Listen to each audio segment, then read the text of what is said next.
बंदी छोड़ सतगुरु रामपाल जी परमेश्वर जी की जय हो।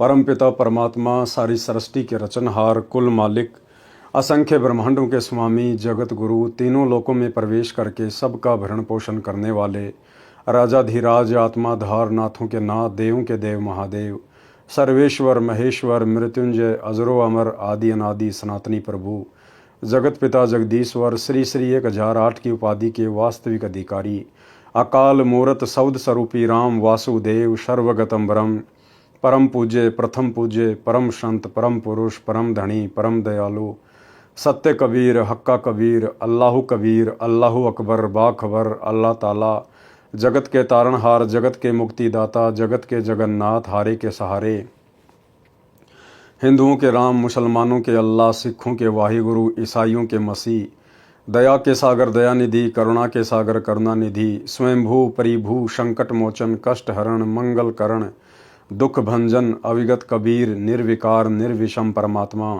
अलय अलेख सतगुरु, आदि अनादि सतगुरु, असली मर्यादा पुरुषोत्तम, असली राम, असली कृष्ण, असली घनश्याम, असली मुरारी, राजाओं के राजा, महाराजाओं के महाराजा, शहंशाहों के शहंशाह, सम्राटों के सम्राट, भगवानों के भगवान, अल्लाहों के अल्लाह, प्रभुओं के प्रभु, मसीहाओं के मसीह, सच्चे वाहिगुरु, बाबाओं के बाबा, पीरों के पीर, सेठों के सेठ, जगत सेठ, सावलसा सेठ, सर्वगुण संपन्न, अनंत कोटि कलाओं के स्वामी, अनंत कोटि ब्रह्मांडों के नायक, योगियों में महायोगी, ध्यानियों में महाध्यानी, सिद्धों में परम सिद्ध, ज्ञानियों में तत्व ज्ञानी, ब्रह्म ज्ञानी, महाज्ञानी, परम ज्ञानी, सर्वश्रेष्ठ ज्ञानी, विज्ञानी, युवा कबीर, समरथ कबीर, ऐशमवात, अमित ओझा, सच्चे रहनुमा, करीम अल्लाह, सुबहान अल्लाह, दुनिया के अंतिम पैगंबर, 8 सितंबर 1951 से गांव धनाना, जिला सोनीपत, हरियाणा, भारतवर्ष की पावन भूमि पर प्रकट रियल कल की भगवान श्री नारायण साकार हरि, श्री बाबा साहिब, शब्द स्वरूपी राम, संत श्रोमणी सतगुरु रामपाल जी परमेश्वर जी के चरण कमल में साध संगति से जुड़े हुए देश विदेश से आप और हम सभी सत्सेवक भाई बहनों का अनंत कोटि दंडवत प्रणाम। सत्साई भाई और बहनों, दया पूज्य गुरुदेव भगवान की, सतगुरु रामपाल जी परमेश्वर जी की, जिनके विशेष आशीर्वाद से, शुभ आशीर्वाद से आप और हम सभी सत्सेवक आत्माएं साध संगति से जुड़कर अपनी आत्मा के कल्याणार्थ हेतु गुरुदेव के तत्व ज्ञान को आधार बनाकर मोक्ष के लिए निरंतर भक्ति मार्ग पर आगे की ओर बढ़ रहे हैं। भाई और बहनों, पूज्य गुरुदेव भगवान की विशेष रजा से, कृपया से आप और हमें इस कलयुग की बिचली पीढ़ी में ये साध संगति नसीब हुई है। परमात्मा कहते हैं, साध संगत हरि भक्ति बिन कोई न उतरे पार, निर्मल आदि अनादि है गंदा सब संसार। गुरु के ज्ञान के पश्चात आपस में भगत भाई बहन मिलकर उस ज्ञान के ऊपर जो चर्चा करते हैं उसको कहते हैं साध संगति। साध संगति से ज्ञान का निखार होता है, आत्मा में दृढ़ता आती है, विकारों से दूर होती है, अपने गुरु को पहचान पाती है। तो भाई और बहनों, आप और हमारे पर विशेष रजा पूज्य गुरुदेव जी की, और आने वाले समय में जिन जिन आत्माओं को मोक्ष प्राप्त करना होगा उन सभी आत्माओं को साध संगति से जुड़ना होगा, क्योंकि ये परमेश्वर के मिशन का एक मुख्य हिस्सा है। यही गुरुदेव भगवान का यथार्थ 13वां कबीर पंथ है। तो पूज्य गुरुदेव जी के कर कमल से लिखित पवित्र पुस्तक मुक्ति बोध के ऊपर वीडियो बनाने की श्रृंखला जारी है। इसी श्रृंखला में आज हमारा ये 21वें नंबर का वीडियो है। प्रत्येक वीडियो में सतगुरुदेव भगवान के आशीर्वाद से आप और हमें भक्ति मार्ग के विषय में बहुत कुछ सीखने और समझने को मिलता है। तो भाई और बहनों, आज की वीडियो में हम आगे बढ़ते हैं। पवित्र पुस्तक मुक्ति बोध, पेज नंबर 227, कथा शंकर जी का मोहिनी स्त्री के रूप पर मोहित होना। शंकर जी 3 लोक में तमोगुण के प्रधान देवता, उनका मोहिनी के ऊपर विषय वासनाओं में फंसकर काल प्रेरणा से मोहित हो जाना।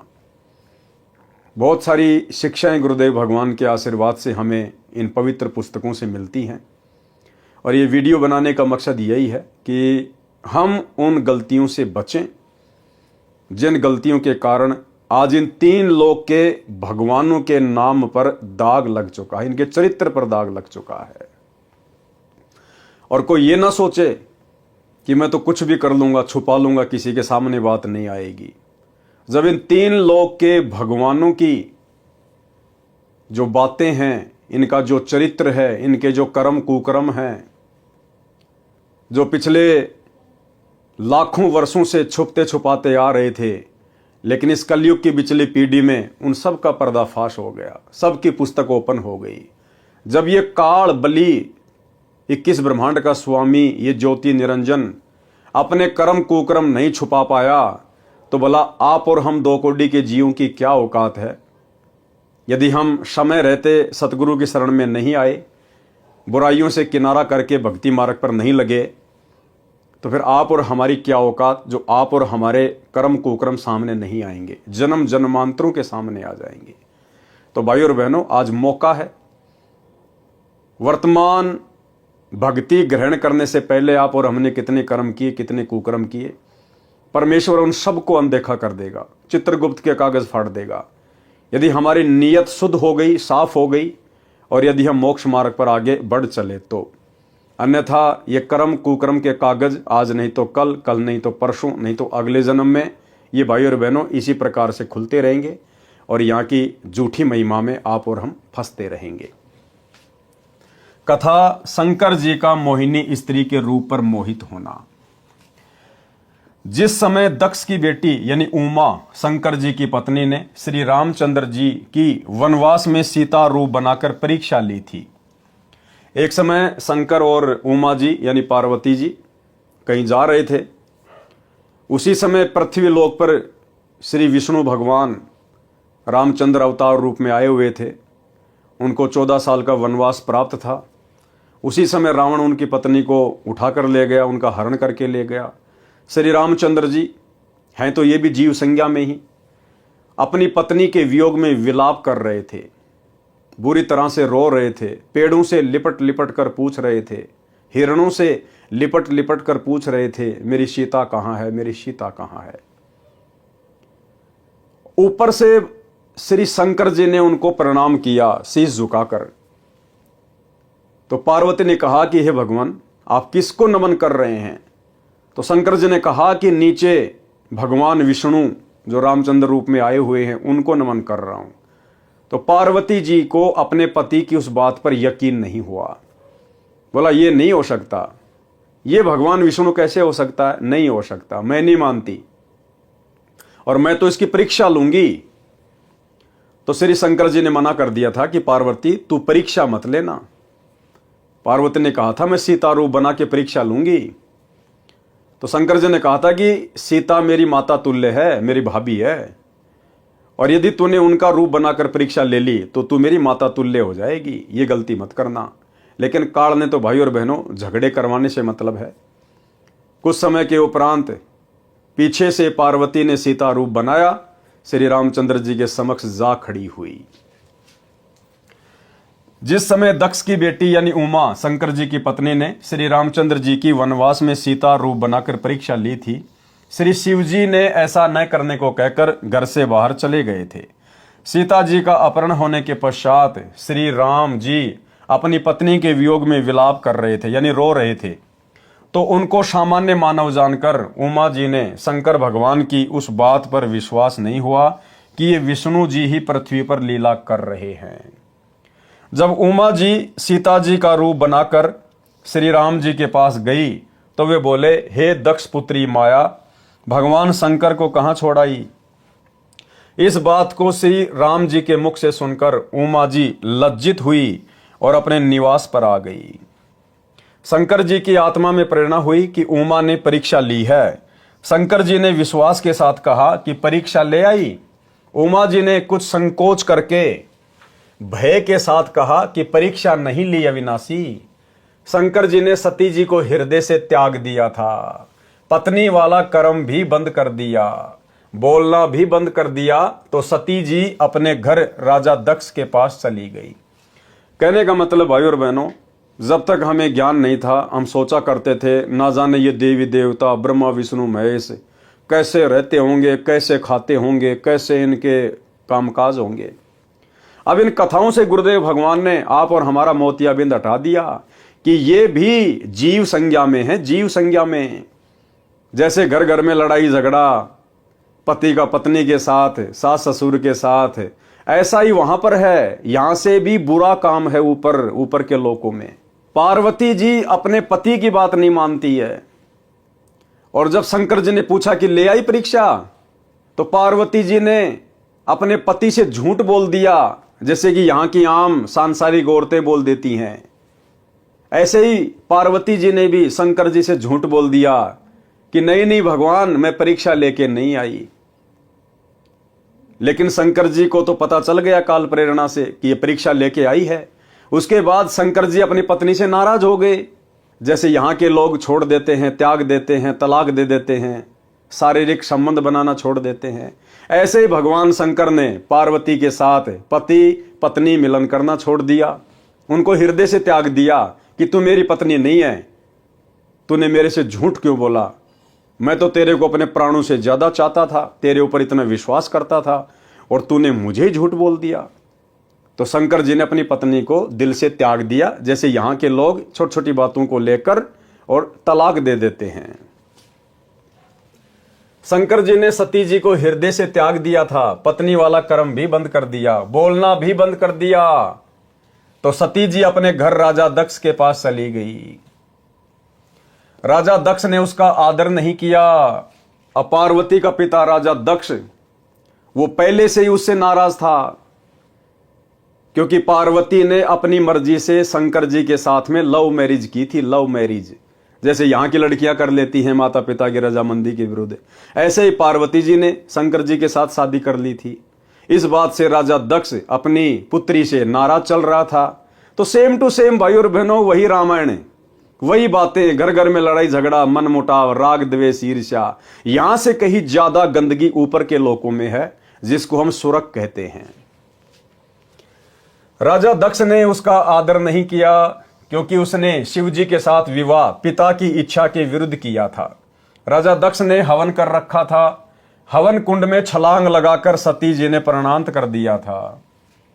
अब जिस समय पार्वती यानी सती अपने पिता राजा दक्ष के घर पे गई शंकर जी से नाराज होके, उधर मनमाना आचरण करते हुए शास्त्रों के विरुद्ध हवन यज्ञ शुरू करवा रखा था। एक बड़ा सा हवन तैयार कर रखा था, खड्डा खोद के लकड़ियां डाल रखी थी, पंडित लोग घी के पीपे ठोक रहे थे, स्वाहा, वो स्वतंत्र कर्म था। और नाराज होकर सती उसी में छलांग मार गई कि मैं करवाती हूं तेरा यज्ञ पूर्ण। वही सारी की सारी बातें, ये मनमाना आचरण होता है भाई और बहनों। अगर उस समय राजा दक्ष शास्त्रों के विरुद्ध मनमाना आचरण नहीं कर रहा होता, आप और हम भगत भाई बहनों की तरह यदि उसको तत्व ज्ञान प्राप्त होता, कोई पूर्ण सतगुरु मार्गदर्शक के रूप में प्राप्त होता, तो वो भी जैसे आप और हम प्रतिदिन हवन करते हैं एक दीपक खड़ी बत्ती वाला, उसी प्रकार से करता। उस हवन कुंड वाले यज्ञ से तो लाखों गुना ज्यादा उत्तम उसको लाभ मिलता, और ना उसकी बेटी सती उसमें छलांग मार के मरती। परंतु स्वतंत्र कर्म इस काल में हमारे पीछे लगा रखे हैं 25%, यानी काल में हमारे को 25% स्वतंत्र कर्मों की छूट दे रखी है कि तुम अपने कर्म बना भी सकते हो और बिगाड़ भी सकते हो। हवन कुंड में छलांग लगाकर सती जी ने प्राणांत कर लिया, यानी अपने प्राणों का अंत कर लिया। शंकर जी को पता चला तो अपनी ससुराल आए। अब उधर से शंकर जी को पता चला कि मेरी पत्नी ऐसे ऐसे मर गई, तो अपने ससुर से नाराज होकर, क्रोधित होकर उधर से शंकर जी आ गए और आते अपने ससुर का सिर धड़ से अलग कर दिया। अब बताओ, इन बातों को लेकर यहां का पृथ्वी लोक का मनुष्य भी इतनी जल्दी अपना आपा नहीं खोता, इतना गुस्से में नहीं होता जितना कि भगवान शंकर हो गए। तो सोचिए भाई और बहनों, यहां के मनुष्य ठीक या फिर उनका आचरण ठीक। शंकर जी को पता चला तो अपनी ससुराल आए, राजा दक्ष का सिर काटा, फिर उस पर बकरे का सिर लगाया, अपनी पत्नी के कंकाल को उठाकर 10,000 वर्ष तक उमा उमा करते हुए पागलों की तरह फिरते रहे। भाई और बहनों, आम समाज में आप देख लीजिए, हम जिस गांव नगर मोहल्ले में रहते हैं, अगर किसी की पत्नी मर जाती है, निधन हो जाता है, वो व्यक्ति चिल्लाता नहीं है, रोता नहीं है। और यहां भगवान शंकर जिनकी भक्ति करके हम मोह माया से दूर होना चाहते हैं, मोक्ष प्राप्त करना चाहते हैं, ये स्वयं काल प्रेरणा से मोह माया में किस कदर लिपटे हुए हैं। शंकर जी अपनी पत्नी के जले हुए उस कंकाल को, शरीर को सीने से लगाकर 10,000 वर्ष तक पागलों की तरह ना कुछ खाया, ना कुछ पिया, ना नहाने धोने पैरने की सुध, पागलों की तरह विचरण करते हुए हाय सती, जैसे बंदरिया का बच्चा मर जाता है, मरे हुए को अपना समझकर मोह माया में अपने सीने से लगाकर चिपका के रखती है। तो इसी प्रकार भगवान शंकर की हालत थी। अब सोचिए भाई और बहनों, इस काल ने सबसे ज्यादा ये गंदगी मोह माया की इन भगवानों को लगा रखी है या हम जीवों को लगा रखी है। आप और हम जीवों के ऊपर दया हो सकती है क्योंकि हम पृथ्वी पर हैं, मनुष्य रूप में हैं। मोक्ष का ये मुक्ति खेत है। इस 21 ब्रह्मांड में केवल पृथ्वी लोक पर ही मोक्ष संभव है, मनुष्य योनि में। इसलिए परमेश्वर ने आप और हमारे ऊपर रजा की हुई है, दया की हुई है। आप और हम इतना मोह माया में नहीं धसे हुए, नहीं फंसे हुए। आप और हम थोड़ा बहुत बुद्धि विवेक का इस्तेमाल कर लेते हैं, हमें समझाने वाले लाख लोग मिल जाते हैं, लेकिन वहां ऐसा नहीं है। आप और हमसे ज्यादा बुरी हालत मोह माया को लेकर, राग द्वेष ईर्ष्या को लेकर, रजोगुण को लेकर, तमोगुण को लेकर, शतोगुण को लेकर इन भगवानों की है, जिन भगवानों की भक्ति करके हम मोक्ष प्राप्त करना चाहते थे। अपनी पत्नी के कंकाल को उठाकर 10,000 वर्ष तक ऊमा ऊमा करते हुए पागलों की तरह फिरते रहे। एक दिन भगवान विष्णु जी ने सुदर्शन चक्र से उस कंकाल को टुकड़े टुकड़े कर दिया। किसने? भगवान विष्णु ने। रियल भगवान विष्णु, कबीर परमात्मा सतगुरु रामपाल जी ने। उस विष्णु ने नहीं, त्रिलोकीय विष्णु ने नहीं, लक्ष्मी के पति ने नहीं। रियल में विष्णु कौन है? अग्ने तनुर असी, विष्णवे तवा सोमस्य तनुर असी, कबीर अंगारी असी, बम्भारी असी, सवर ज्योति रित धामा असी। जो तीनों लोकों में प्रवेश करके सबका पालन पोषण करता है, वो है असली विष्णु। तो सतगुरु रामपाल जी परमेश्वर जी ने, इस कबीर परमात्मा ने विष्णु का रूप धारण करके और उस कंकाल के टुकड़े टुकड़े किए। 52 टुकड़े हो गए जो कहीं कहीं पर गिरे। कितने टुकड़े हुए? 52। जहां पर धड़ गिरा वहां पर वैष्णो देवी मंदिर बना, जहां पर आंखें गिरी वहां पर नैना देवी मंदिर बना, जहां पर जीभ गिरी वहां पर ज्वाला जी का मंदिर बना तथा पर्वत से अग्नि की लपट निकलने लगी। इस प्रकार 52 स्थानों पर यादगार के लिए मंदिर बनाए गए, जो 52 द्वारे कहे जाते हैं। अब देखो भाई और बहनों, दोनों शक्तियां परस्पर बराबर अपना काम करती हैं, काल और दयाल। काल का भी सहयोग होता है हर घटना में, और सूक्ष्म रूप में इस कबीर परमात्मा सतगुरु रामपाल जी भगवान का भी उसमें सहयोग होता है। भाई और बहनों, काल ने तो यह सोचकर इस घटना को अंजाम दिलवाया था कि मैं अपने पुत्र विष्णु में प्रेरणा करके और उस सती के कंकाल के टुकड़े करवा के 52 जगह पे अलग अलग फिकवा दूंगा और अलग अलग वहां पे द्वारे बनवा दूंगा, पूजा स्थल बनवा दूंगा, यादगारें बनवा दूंगा, और मैं इन दुनिया वालों को इस पाखंड पूजा में उलझा दूंगा। कोई वैष्णो देवी जाएगा, कोई नैना देवी जाएगा, कोई कहीं जाएगा, और ये दुनिया इस पाखंड पूजा में इस कदर उलझी रहेगी कि जब वो पूर्ण परमात्मा आएगा इस पृथ्वी पर कलयुग की बिचली पीढ़ी में, तो कोई भी उसकी बात को ना माने और ये दुनिया इन पाखंडों वाली जगहों पर धक्के खाते रहे। तो काल ने तो आप और हम जीव आत्माओं को भक्ति से भटकाने के लिए, शास्त्र विरुद्ध साधना में लगाकर हमारे कर्म फुड़वाने के लिए इस प्रकार की ये लीला की। लेकिन ये मालिक दयालु है, विष्णु का रूप बना के ये आ गए और इन्होंने कर दिए टुकड़े। अब इनकी क्या लीला थी उसके पीछे? इनकी लीला यह थी कि जब तक वो कलयुग की बिचली पीढ़ी वाला समय नहीं आता है, तब तक इन आत्माओं को किसी भी तरह से भक्ति से जोड़ के रखना है, क्योंकि वो समय नहीं था, सतयुग त्रेता द्वापर, वो मोक्ष प्राप्ति का समय नहीं था। तो परमात्मा ने आप और हम आत्माओं को किसी भी तरह से धार्मिकता से जोड़ के रखना था। तो इसमें परमात्मा की भी रजामंदी थी कि इन यादगारों पर ये आते रहेंगे, जाते रहेंगे, कोई साधु संत इनको मिलेगा, यानी परमात्मा खुद ही साधु संत रूप में वहां आएंगे, आत्माओं को मिलेंगे, ज्ञान समझाएंगे, अपने शरण में लेते रहेंगे, बैटरी चार्ज करते रहेंगे, मनुष्य जन्म देते रहेंगे। इसलिए तो परमेश्वर अपनी वाणी में कहते हैं कि मेले खेले जाइए, और मेले बड़ा मिलाप है भाई, पत्थर पानी पूजते कोई साधु संत मिल जाते। कि जब तक आपको पूर्ण सतगुरु की प्राप्ति नहीं होती है, जब तक आपको पूर्ण परमात्मा नहीं मिलता है गुरु रूप में, तब तक आप इन तीर्थ स्थानों पर जाते रहिए, मेले वगैरह में जाते रहिए, जहां पर भी धार्मिक आयोजन होते हैं। ना जाने कोई साधु संत आपको मिल जाए, कोई भगत भाई आपको पुस्तक बांटता हुआ मिल जाए, कोई आपको पैम्पलेट बांटता हुआ मिल जाए, और ये ज्ञान आपके कानों में पड़ जाए। तो भाइयों और बहनों, इस प्रकार से इन दोनों शक्तियों का खेल जब से 21 ब्रह्मांड की रचना हुई है, तब से इसी प्रकार चल रहा है। काल हमें उलझाता है और सतगुरु हमें उसी की चाल से अपना दांव खेलकर सुलझाता है। इस प्रकार 52 स्थानों पर यादगार के लिए मंदिर बनाए गए, जो 52 द्वारे कहे जाते हैं। तब शंकर जी सचेत हुए तथा अपनी दुर्गति का कारण कामदेव यानी सेक्स को माना। फिर शंकर भगवान को चेतना आई कि 10,000 साल तक मेरी ऐसी पागलों जैसी हालत क्यों हुई? इस काम वासना के कारण। अगर मैं तपस्या करके, साधना करके कामदेव के ऊपर विजय प्राप्त कर लूं, तो ना रहेगा बांस, ना बजेगी बांसुरी, मैं परेशान नहीं रहूंगा। फिर कामदेव वश हो जाए तो न स्त्री की आवश्यकता हो और न ऐसी परेशानी हो।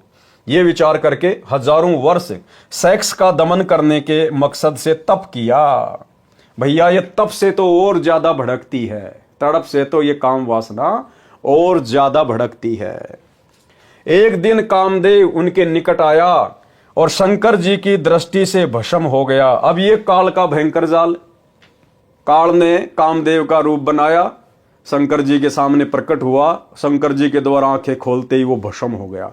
शंकर जी को अभिमान हो गया, घमंड हो गया कि मैंने कामदेव को भस्म कर दिया, मैंने विषय वासनाओं पर विजय प्राप्त कर ली।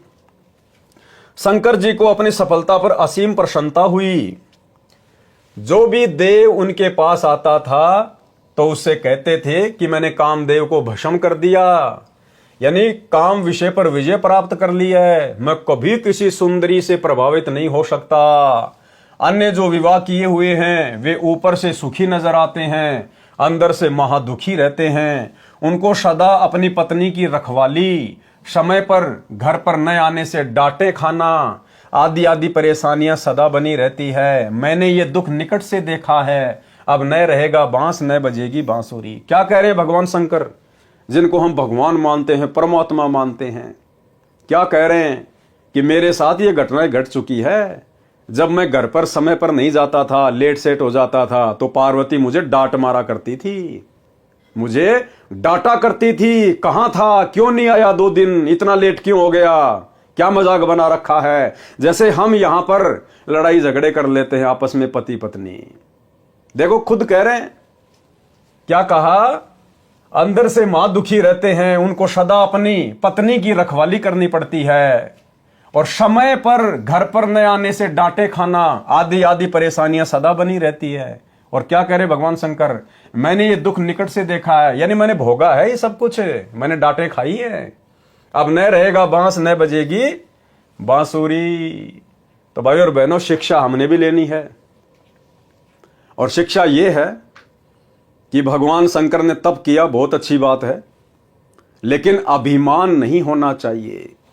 लेकिन शास्त्र विरुद्ध साधना करने वाले तपस्वी को, साधक को अभिमान हुए बिना रहता नहीं, क्योंकि उसको तत्व ज्ञान प्राप्त नहीं होता है, उसको भक्ति की, ज्ञान की जड़ का पता नहीं होता है, और वो अहंकार में फूल जाता है। तो वैसे तो आप और हम सभी सत्सेवक भाई बहनों के साथ ऐसा नहीं होगा, क्योंकि गुरुदेव भगवान ने हमें तत्व ज्ञान दिया है, हमें आदि और अंत की जानकारी दे दी है। फिर भी जानकारी होना बहुत जरूरी है, क्योंकि वर्तमान में परमेश्वर ने साथ संगति से जोड़कर ये विशेष रजा, विशेष मेहर, विषय वासनाओं से दूर करने की आप और हम चंद आत्माओं के ऊपर बख्शी है। हम सत्सेवक भाई बहनों के संबंध आपस में जो पहले पति पत्नी के थे, अब भाई बहन में तब्दील होते जा रहे, ज्ञान आधार से, एक दूसरे की रजामंदी से। तो हमारे मन में किसी भी प्रकार का अहंकार ना आ जाए। अगर अंश मात्र भी अहंकार आ गया मन में भी कि मैंने विषय वासनाओं पर विजय प्राप्त कर ली, मन में बहुत ज्यादा प्रसन्नता हो रही है। हाँ, इस बात को लेकर तो प्रसन्नता हो सकती है कि भगवान आपने दया बख्शी, गुरुदेव, हे मालिक मेरा पीछा छुड़वा दिया परमात्मा। पहले मैं बहुत दुखी रहता था मालिक, गंदगी अंदर भरी रहती थी, भक्ति सही से नहीं हो पा रही थी, मेरे भाव नहीं बन पा रहे थे परमात्मा। और जब से आपने दया बख्शी है पूज्य गुरुदेव, हे मालिक मुझे असीम प्रसन्नता है। मालिक मेरी बहुत अच्छी भक्ति चल रही है आपके आशीर्वाद से। यानी बीच में हमने परमात्मा को ही रखना है, क्योंकि गुरुदेव भगवान के आशीर्वाद बिना, इस सत भक्ति बिना, इस पूर्ण परमात्मा सतगुरु रामपाल जी भगवान के आशीर्वाद बिना, इनकी दया दृष्टि कृपा दृष्टि बिना, भाई और बहनों, इस विषय वासना के ऊपर कोई कंट्रोल कर लेगा, इस 21 ब्रह्मांड में कोई सोच भी नहीं सकता। शंकर जी का उदाहरण आप लोगों के सामने है, तो फिर आप और हम हैं क्या शंकर जी के सामने? जब उनको काल ने ठग लिया और आज हमें परमात्मा सहज में सफलता दिला रहे हैं, तो ये सफलता आप और हमारी किसी उपलब्धि का नतीजा नहीं है ना, गुरुदेव भगवान का आशीर्वाद है। परमात्मा ने रजा बख्शी है, परमात्मा ने कंट्रोल किया है। हम जीव हैं, हम कुछ नहीं कर सकते, हम तो रिमोट से चलने वाले प्राणी हैं। रिमोट अगर काल के हाथ लग गया तो वो डांस कराएगा, रिमोट अगर सतगुरु के हाथ में आ गया तो ये सतभक्ति करवाएगा। तो अगर हम किसी भी प्रकार की विषय वासनाओं से, बुराइयों से दूर हो रहे हैं, हमारे अंदर जो मलिनता, जो मैल जमा था, यदि वो धीरे धीरे हट रहा है, साफ हो रहा है, तो इसमें आप और हमारा कोई श्रेय नहीं है। सौपन में भी मत सोच लेना कभी कि मैं तो सुबह 4 बजे उठ के भक्ति करता हूं, मंत्र करता हूं, आरती करता हूं, मैं तो हर प्रकार से मर्यादा में हूं, इसलिए मैं कंट्रोल कर पा रहा हूं। नहीं भैया, आप चाहे लाख माला करते हो रोजाना, आप चाहे रात को 12 बजे अपना नित्य नियम पूरा कर लेते हो, उसके बावजूद भी आपकी अपनी कोई उपलब्धि नहीं है, आपका कोई श्रेय नहीं है। ये तो सतगुरु जिस पे दया करेगा वही आत्मा इन विषय विकारों से दूर हो सकती है। तो जो जो भाई बहन विषय विकारों से दूर हैं, गुरुदेव के आशीर्वाद से, सौपन में भी कभी घमंड अपने अंदर पैदा मत कर लेना। हाँ, दूसरों को समझाने के लिए लाख बार चर्चा करो कि भैया गुरुदेव के ज्ञान आधार से आप विचार करो, बड़ी मुश्किल से हमें ये कलयुग की पिछली पीढ़ी का समय प्राप्त हुआ है, भगवान ने हमें पैदा किया है, विशेष संयोग बनाया गुरुदेव ने। और भाई भक्ति मार्ग में विषय वासना बाधक हैं, परमात्मा की हजारों वाणियां संकेत कर रही हैं। तो भाई इन चीजों से हटने का प्रयास करो, गुरुदेव से बारंबार प्रार्थना करो, विनती करो, थोड़ी बहुत हिम्मत तुम भी लेके आओ ज्ञान से अपने अंदर। और इनसे दूर हुए बिना हमारी भक्ति सफल नहीं हो सकती। भग भोग्या भगूप जय, भग से बचा न कोई, जो कोई भग से बचे भगत कहावै सोई। तो हम एक दूसरे को समझा तो सकते हैं, लेकिन हमने विजय प्राप्त कर ली, इसका गुणगान नहीं करना, इसका बखान नहीं करना। अगर बताना भी पड़ जाए तो गुरुदेव को बीच में डाल के कि भाई देखो, दास भी पहले इन्हीं विषय विकारों में धसा हुआ था, और भाई गुरुदेव की रजा हुई, बहुत विशेष मेहर हुई पूज्य गुरुदेव की, परमात्मा ने दास के ऊपर रजा बख्शी, मेहर बख्शी, दास को मालिक ने दूर किया। इस प्रकार से हमने अपनी बातों को दूसरे के सामने रखना है, अहंकार वश नहीं।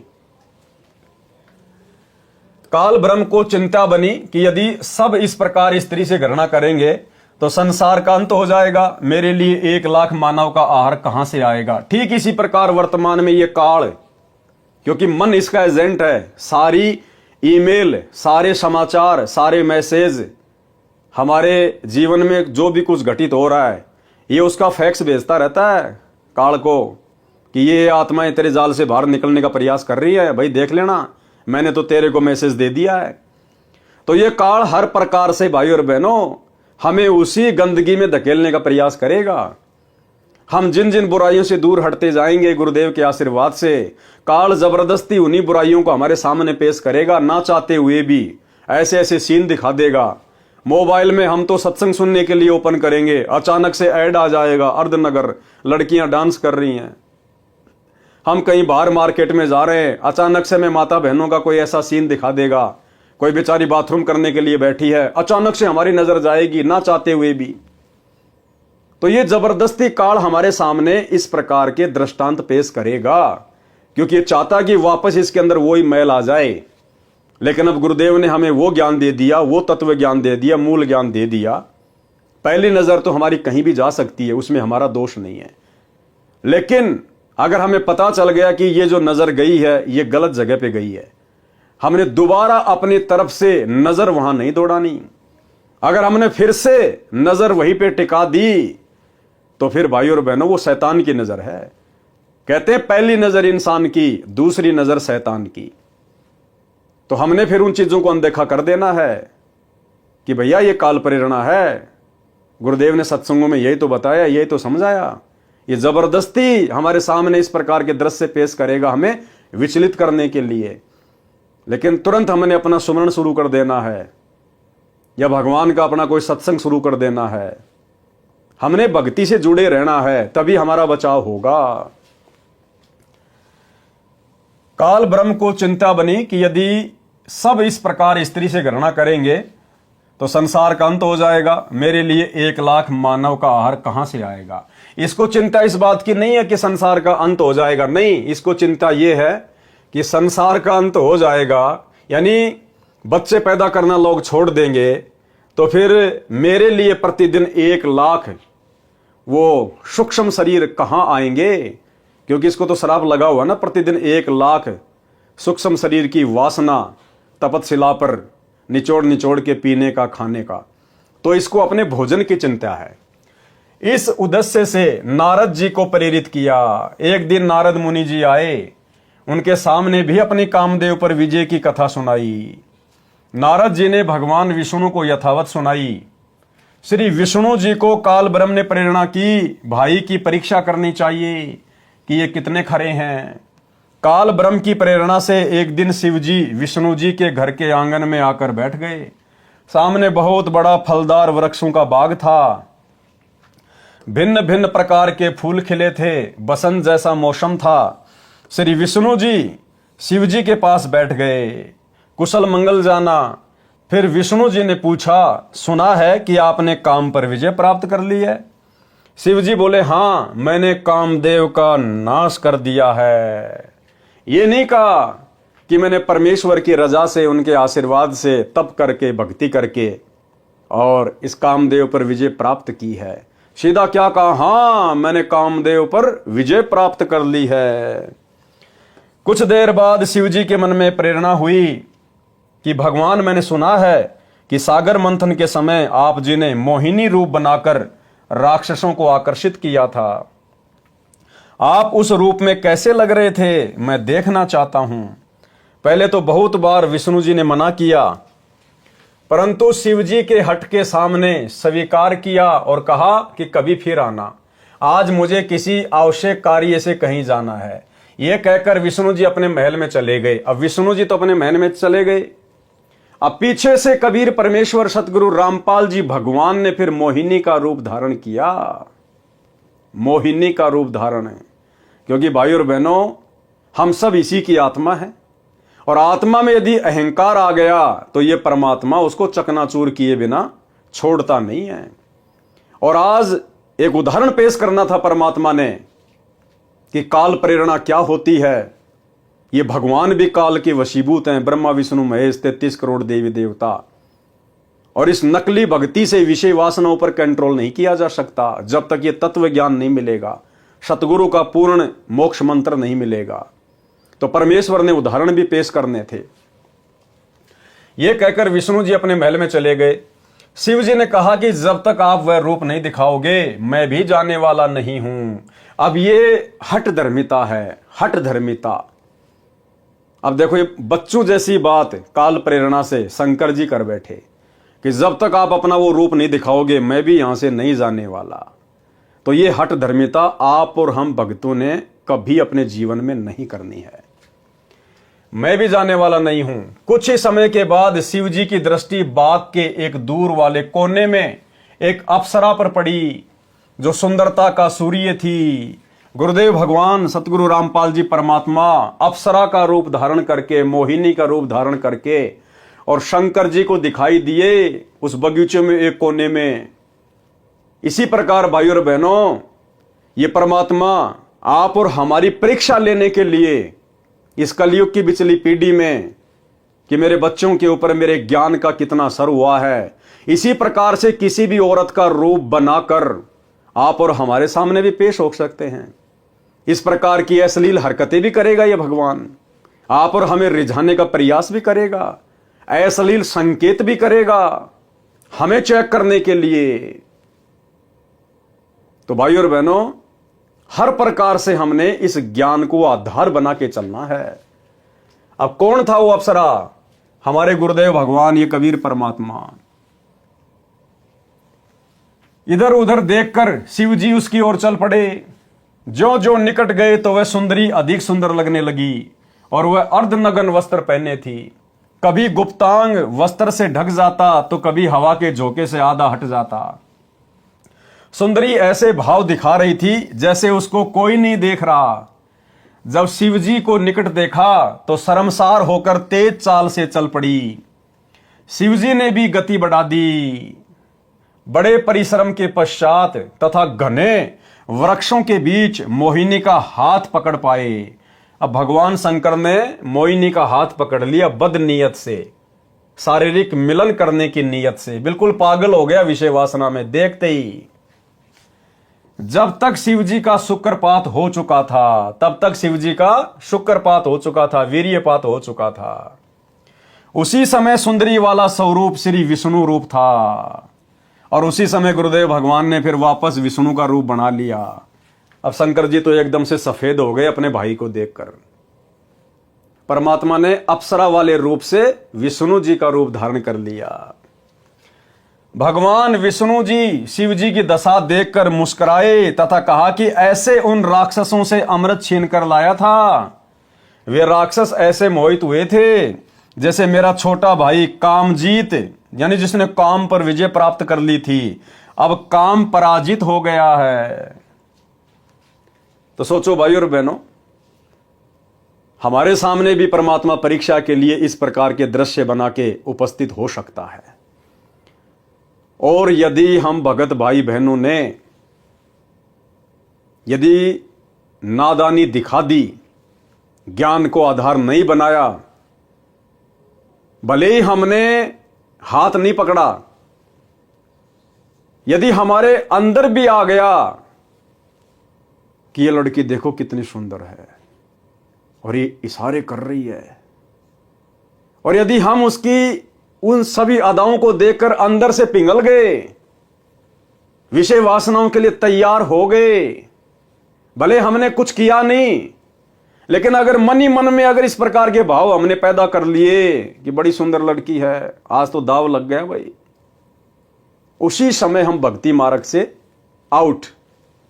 क्योंकि ये भक्ति मन कर्म वचन की है, मन कर्म वचन, उसी समय हम फैल। और सोचो यदि मेरे जैसे किसी नालायक ने अगर किसी बहन बेटी का इस प्रकार से उसकी अश्लील अदाओं पर मोहित होकर अगर हाथ पकड़ लिया, हाथ तो पकड़ लिया, और उसी समय यदि गुरुदेव प्रकट हो गए अपने वास्तविक रूप में, फिर आत्महत्या के अलावा दूसरा कोई फिर हमारे पास में जरिया नहीं होगा, आत्महत्या के अलावा। क्योंकि फिर जी नहीं पाएंगे, इस शरीर से मोक्ष नहीं हो पाएगा। फिर अर्जुन सर्जुन के चराए, चाहे कितना रोलें, कितना धोलें, कितने आंसू बहा लें, कितनी मिन्नत कर लें, फिर हमारा इस जन्म में मोक्ष नहीं है। सोचिए फिर हमारी हालत क्या होगी। बदनीयत से मैंने हाथ पकड़ा, उसी समय गुरुदेव प्रकट हो गए उस लड़की के रूप में। अब सोचिए मैं कैसे नजर मिला पाऊंगा उस परमात्मा से जब तक जीऊंगा तब तक। ये जन्म मेरा बर्बाद है। तो भाई और बहनों, कुछ भी हो, कैसी भी परिस्थिति हो, ये संदेशा हम सब के लिए है। दास कोई आदेश नहीं दे रहा, दास तो आपको दिखा रहा है। परमात्मा यही तो चाहते हैं कि मेरे बच्चे इन पुस्तकों से निष्कर्ष निकालें, और अगर इस प्रकार की नौबत यदि काल पैदा कर दे या सतगुरु भगत की परीक्षा के लिए पैदा कर दे, तो भगत ने नीचे गर्दन कर लेनी है, अपना सुमरण शुरू कर देना है। उसके तुरंत बाद फिर परमात्मा प्रेरणा कर देगा, तत्व ज्ञान दीवार की तरह खड़ा हो जाएगा कि तू क्या देख रहा मेरे भाई इसको। परमात्मा कहते हैं इंद्र दा राज कागदा भिष्टा ना भोगा इंद्राणी नु। सतलोक जाने की हम बातें कर रहे हैं और कह रहे हैं कि इंद्र की इंद्राणी जो सबसे सुंदर है, हम तो उसको भी ठोकर मारते हैं। और यहां इस हाड़ मास के पुतले के ऊपर, टट्टी पेशाब के कोथड़े के ऊपर तू मोहित हो रहा है। अरे याद कर अपने भगत भाई बहनों को, अब्राहिम सुल्तान को 16,000 औरतें थी, एक से एक नवेली, उनको त्याग दिया, ठोकर मार दी, वैराग्य हो गया। उसका उदाहरण देते हैं गुरुदेव। और उसके वैराग्य को देखकर देवताओं में भी ऊपर हल्ला बोल मच गया। गुरुदेव भगवान कहते हैं भया शपथ पूरी पैसा का सुल्तानी मार्ग बाका। ऊपर शाका मच गया देवताओं में कि भैया अब्राहिम सुल्तान का मार्ग टेढ़ा है, इतना वैराग्य, इतना त्याग भाई नहीं कर सकते। तो भाई और बहनों, हमें तो परमात्मा ने विश्वास करके और कलयुग की बिचली पीढ़ी में पैदा किया है, जिस समय काल का सबसे ज्यादा दबाव होता है। तो सोचिए, हमने तो अब्राहिम सुल्तान जो पूर्व में हमारे गुरु भाई रह चुके हैं, हमने तो उन आत्माओं से भी अधिक दृढ़ता दिखानी पड़ेगी इस मार्ग पर, दृढ़ता। और भी कुछ नहीं कर सकते। और यदि ऐसा कोई धर्म संकट वाला समय आ जाए तो नीची गर्दन करके आगे बढ़ जाओ, अपने गुरुजी को याद करते हुए। 2-4-5 मिनट के बाद गुरुजी संभाल लेंगे, वापस वो काल प्रेरणा फिर धीरे धीरे समाप्त हो जाएगी।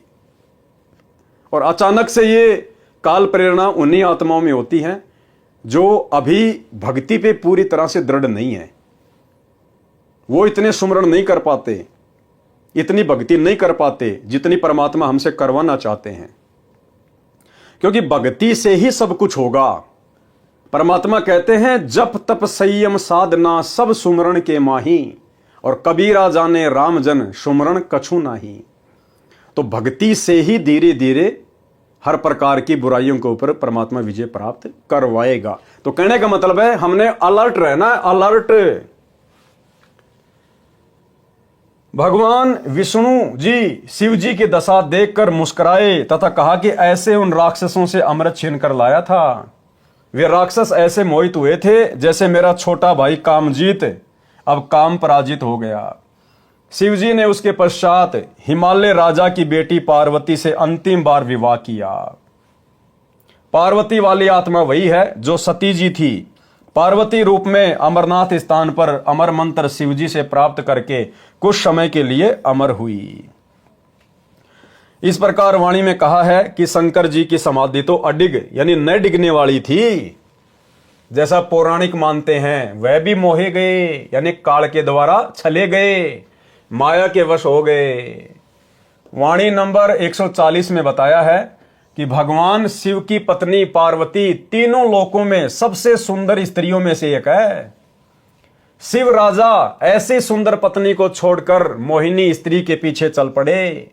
पहले 88,000 वर्ष तप किया, फिर लाख वर्ष तक तप किया सेक्स पर विजय पाने के लिए, और भ्रम भी था कि मैंने काम जीत लिया, लेकिन फिर हार गया। पारक के अंक की वाणी नंबर 145। गरीब कृष्ण गोपी का भोग कर फेर जति कहलाया, या की गति पाई नहीं ऐसे त्रिभुवन राया। सरलार्थ, श्री कृष्ण जी के विषय में श्रीमद् भागवत सुधा सागर में प्रमाण है कि श्री कृष्ण मथुरा वृंदावन की गोपियों यानी गोपों की स्त्रियों के साथ संभोग यानी सेक्स किया करते थे। वे फिर भी जति कहलाए।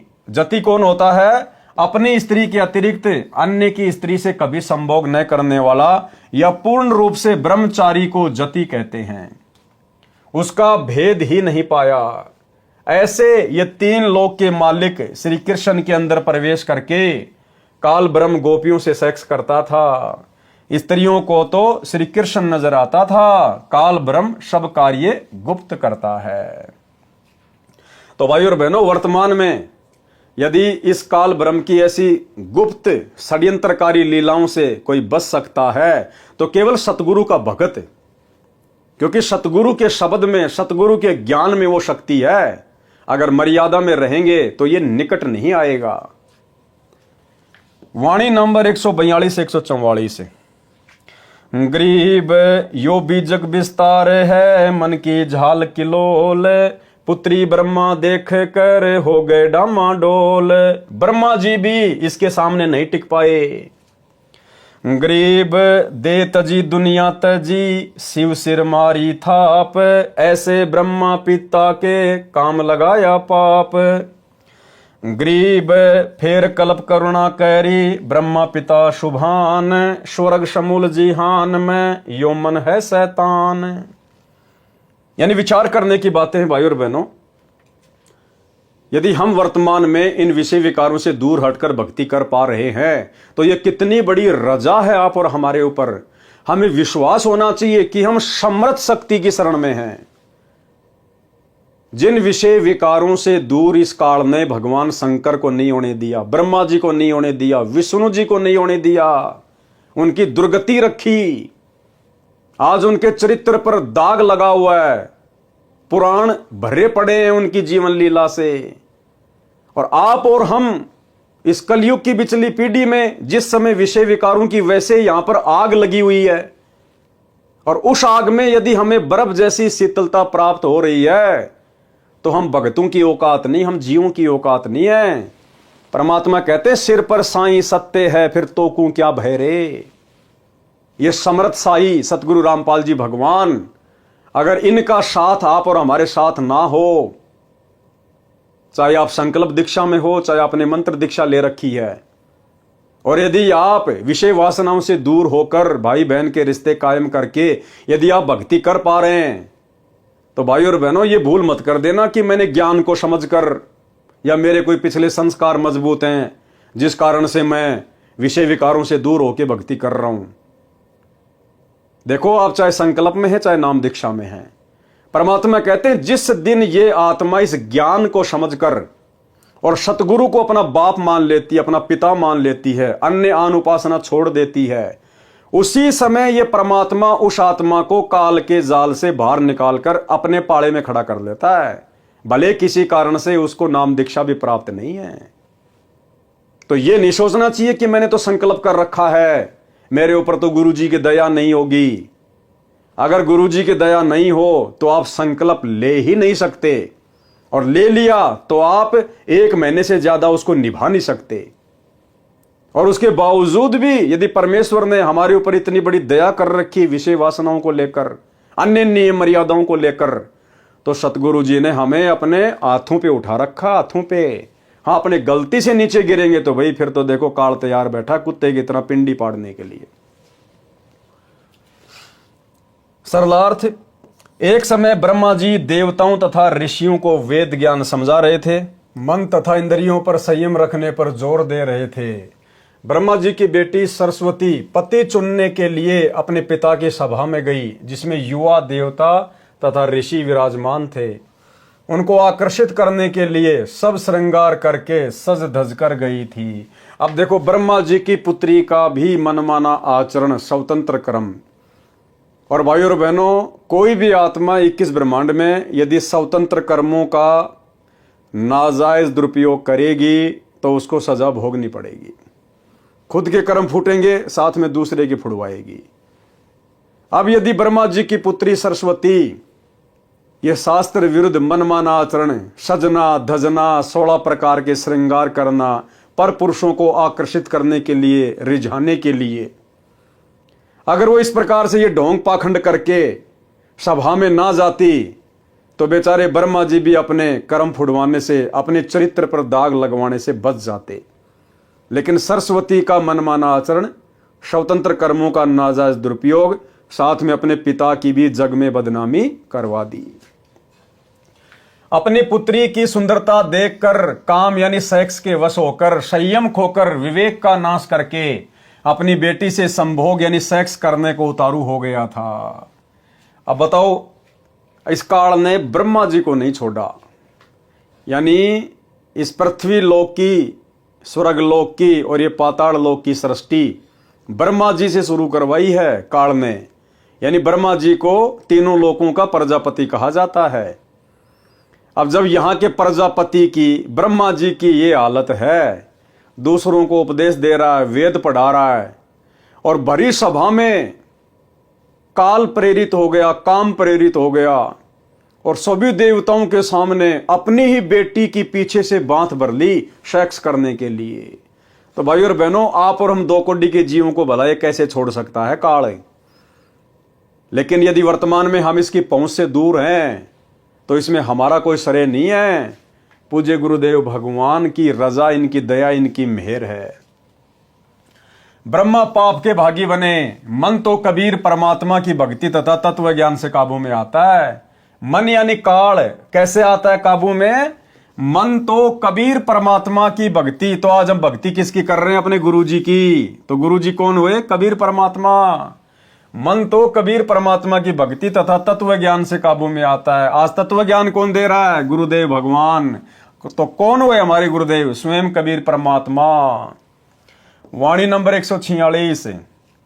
गरीब बाण लगाया बालिया, प्रभास क्षेत्र के माही, सूक्ष्म देही सुरग गए, यहां कुछ बिछरिया नाही। सरलार्थ, श्री कृष्ण जी के पैर में बालिया नामक शिकारी ने तीर मारा। श्री कृष्ण जी की मृत्यु हो गई, परंतु सूक्ष्म शरीर सहित स्वर्ग चला गया। वाणी नंबर 147 से 149। गरीब दुर्वासा कोपे तहां, समझ न आई नीच, 56 कोटि यादव कटे, मची रुधिर की कींच।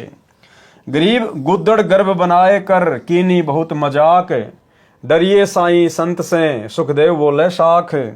गरीब 10,000 पुत्र कटे, गोपी काव्यो लूटी, गणिका चढ़ी विमान में, भाव भक्ति से छूटी। अब देखो यहां परमात्मा ने हमें 2 शिक्षा दी हैं। सबसे पहली शिक्षा, हम संत बन गए, भगत बन गए। तो आप और हमने अब गुरुदेव के आशीर्वाद से अपने गुस्से पर, अपने क्रोध पर कंट्रोल करके, अगम निगम की सोच के हमने एक एक शब्द अपनी जुबान से निकालना है।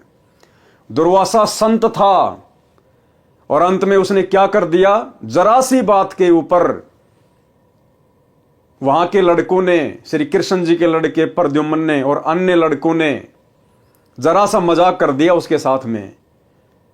उसने श्राप दे दिया। 56 करोड़ यादव आपस में कट कट के मर गए, खून की नदियां बह गई। तो परमात्मा कहते हैं ये संतों के लक्षण नहीं, संतों के स्वभाव नहीं, भक्तों के अंदर ऐसे लक्षण नहीं होने चाहिए। हमने सहनशील होना पड़ेगा, हमने संयमित होना पड़ेगा। भाई हम तो समर्थ की शरण में हैं, अगर हम मर्यादा में हैं तो हमारा तो कोई कुछ बिगाड़ नहीं सकता, चाहे कितना मजाक करे, कितना कुछ करे। फिर हमने किसी को भला बुरा बोलने की क्या आवश्यकता? दूसरी शिक्षा यह है कि साधु संतों के साथ में अनर्गल मजाक भी नहीं करना चाहिए। मजाक तो करना ही नहीं चाहिए। भाई कोई अपनी भक्ति कर रहा है, जैसे भी कर रहा है, हमने मजाक नहीं करना चाहिए उनके साथ में, उनका मजाक नहीं उड़ाना चाहिए, उनके साथ में हटकेलियां नहीं करनी चाहिए, उनको हल्के में नहीं लेना चाहिए। तो श्री कृष्ण जी के बेटे प्रद्युम्न ने और उसके साथियों ने दुर्वासा ऋषि के साथ में मजाक किया, हल्के में लिया संतों को, भक्तों को, जिस कारण से पूरे यादव कुल का सर्वनाश हो गया। सरलार्थ, एक समय दुर्वासा ऋषि द्वारिका नगरी के पास वन में आकर ठहरा, धूणा अग्नि लगाकर तपस्या करने लगा। दुर्वासा ऋषि श्री कृष्ण जी के आध्यात्मिक गुरु थे। ऋषि संदीपनी जी श्री कृष्ण जी के अक्षर ज्ञान करवाने वाले शिक्षक यानी गुरु थे। श्री कृष्ण जी के 2 गुरु थे, एक संदीपनी और एक दुर्वासा जी। संदीपनी जी ने केवल उनको अक्षर ज्ञान करवाया, उनको पढ़ना लिखना सिखाया, और दूसरे दुर्वासा ऋषि, उन्होंने आध्यात्मिक ज्ञान दिया, भक्ति का मार्ग बताया। दुर्वासा जी की ख्याति चारों ओर द्वारिका नगरी में फैल गई कि ऐसे पहुंचे हुए ऋषि हैं, भूत भविष्य तथा वर्तमान की सब जानते हैं। द्वारिका के निवासी श्री कृष्ण से अधिक किसी भी ऋषि व देव को नहीं मानते थे। उनको अभिमान था कि हमारे साथ श्री कृष्ण हैं, कोई भी देव ऋषि व साधु हमारा कुछ नहीं बिगाड़ सकता। और यही अभिमान बरवाला कांड 2014 में सतलोक आश्रम मैनेजमेंट हरियाणा को ले डूबा, गुरुदेव के बेटा बेटी भाई बंधु रिश्तेदारों को ले डूबा। अहंकार में आ गए कि हमारे साथ तो गुरुजी हैं, हमारा भला कौन क्या बिगाड़ देगा। हमारे साथ तो लाखों की संगत है, कमांडो बन के मरने मारने के लिए तैयार हैं। हमारे पास तो संगत के दान का करोड़ों रुपया है, प्रशासन हमारा क्या बिगाड़ लेगा। और अपनी नादानी के चलते प्रशासन से पंगा ले लिया। भक्तों को बेचारों को गुरुजी का आदेश बता के काले कपड़े पहना के हाथों में लठ पत्थर पेट्रोल बम दे के खड़ा कर दिया मरने मारने के लिए। यही अहंकार 2014 में गुरुजी के परिवार को ले डूबा, सतलोक आश्रम मैनेजमेंट हरियाणा को ले डूबा।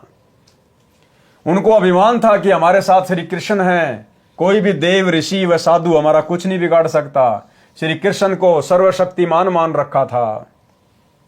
द्वारिका के नौजवानों को शरारत सूझी, आपस में विचार किया कि साधु लोग ढोंगी होते हैं, इनकी पोल खोलनी चाहिए, चलो दुर्वासा ऋषि की परीक्षा लेते हैं। श्री कृष्ण के पुत्र प्रद्युम्न ने गर्भवती स्त्री का स्वांग धारण किया, पेट के ऊपर छोटा कड़ाहा बांधा, उसके ऊपर रुई लोगड़ रखकर वस्त्र बांधकर स्त्री के कपड़े पहना दिए, उसका एक पति बना लिया। 7-8 नौजवान यादव उनके साथ दुर्वासा के डेरे में गए और प्रणाम करके निवेदन किया कि ऋषि जी, आपका बहुत नाम सुना है कि आप भूत भविष्य तथा वर्तमान की जानते हैं। ये पति पत्नी हैं, इनके विवाह के 12 वर्ष बाद परमात्मा ने संतान की आशा पूरी की है। ये जानना चाहते हैं कि गर्भ में लड़का होगा या लड़की। ये जानने के लिए उतावले हो रहे हैं, कृपया बताने का कष्ट करें। ये मजाक भक्तों को शोभा नहीं देता। गुरुदेव भगवान कहते हैं, तीर कमान से और बात जुबान से एक बार निकल गई वापस नहीं आती है। इसलिए भक्तों ने बहुत सोच समझकर शब्द अपनी जिह्वा से निकालने चाहिए। सुनिए छोटा सा सत्संग। अब वही तो बात है ना, कहते हैं तीर कमान से और वचन जुबान से निकलने के बाद वो वापस नहीं आता। तो सोच समझ कर हमने हर क्रिया बोल चाल करनी चाहिए। और भाई और बहनों, परमात्मा ने महाभारत का जिक्र करते हुए बताया कि एक छोटे से मजाक के कारण द्रौपदी ने अपना देवर समझकर दुर्योधन के साथ छोटा सा मजाक किया था कि अंधों की संतान अंधी होती है। और उस एक शब्द ने महाभारत करवा दी महाभारत। तो हम भक्तों ने इस भक्ति मार्ग पर, विशेषकर वर्तमान में हम सत्सेवक भाई बहनों ने बहुत ही सोच समझ के इन शब्दों का प्रयोग करना है। दुर्वासा ऋषि ने ध्यान लगाकर देखा तो सब समझ में आ गया। क्रोध में भरकर बोला, बताऊं क्या होगा। सबने एक स्वर में कहा कि हाँ ऋषि जी बताओ। दुर्वासा बोला कि इस गर्भ से यादव कुल का नाश होगा। यानी दुर्वासा जैसे क्रोधी भी ना हो भगत, इतने उतावले भी ना हो, अगम निगम की सोच के विचार करना चाहिए। बच्चों ने मजाक कर दिया, क्या हो गया, क्या बिगड़ गया भाई। साधु संतों में तो सहनशीलता होती है, साधु संत तो समावान होते हैं। लेकिन दुर्वासा के अंदर वो चीज नहीं थी। वो काल प्रेरित था, उसको तत्व ज्ञान नहीं था, उसका गुरु कोई तत्वदर्शी नहीं था, उसको कोई सही मार्गदर्शन देने वाला नहीं था। केवल अपने पूर्व जन्म की बैटरी को, अपनी भक्ति को खर्च कर रहा था। दुर्वासा बोला कि इस गर्भ से यादव कुल का नाश होगा, चले जाओ यहां से। सब भाग लिए। गांव में बुद्धिमान बुजुर्गों को पता चला कि बच्चों ने ऋषि दुर्वासा के साथ मजाक कर दिया। ऋषि ने यादव कुल का नाश होने का श्राप दे दिया है, जुल्म हो गया, सब मरेंगे, अब क्या उपाय किया जाए। सब मिलकर अपने गुरु तथा राजा श्री कृष्ण जी के पास गए तथा सब हाल कह सुनाया। अब यहां पर श्री कृष्ण जी की समर्थता भी सामने आ जाएगी। वो कितने 3 लोक के भगवान थे, कितने सर्वशक्तिमान थे। एक दुर्वासा ऋषि के श्राप को नहीं काट पाए, बदल नहीं पाए, अपने यादव कुल को नहीं बचा पाए, अपने रिश्तेदारों को नहीं बचा पाए, अपने खुद के पुत्रों को, अपनी औरतों को नहीं बचा पाए। सबका सर्वनाश हो गया दुर्वासा ऋषि के श्राप के कारण। तो वो काहे के समर्थ थे, काहे के परमात्मा थे, जो मृत्यु से नहीं बचा सकता। ऐसमय अकाल मृत्यु से जो नहीं बचा सका अपने कुल को, अपने परिवार को, भक्तों की बात छोड़ दो, भला उनकी भक्ति से मोक्ष कैसे हो जाएगा। श्री कृष्ण जी से कहा कि इस कहर से आप ही बचा सकते हो। श्री कृष्ण जी ने कहा कि उन सब बच्चों को साथ लेकर ऋषि दुर्वासा के पास जाओ, इनसे क्षमा मंगवाओ, तुम भी बच्चों की ओर से क्षमा मांगो।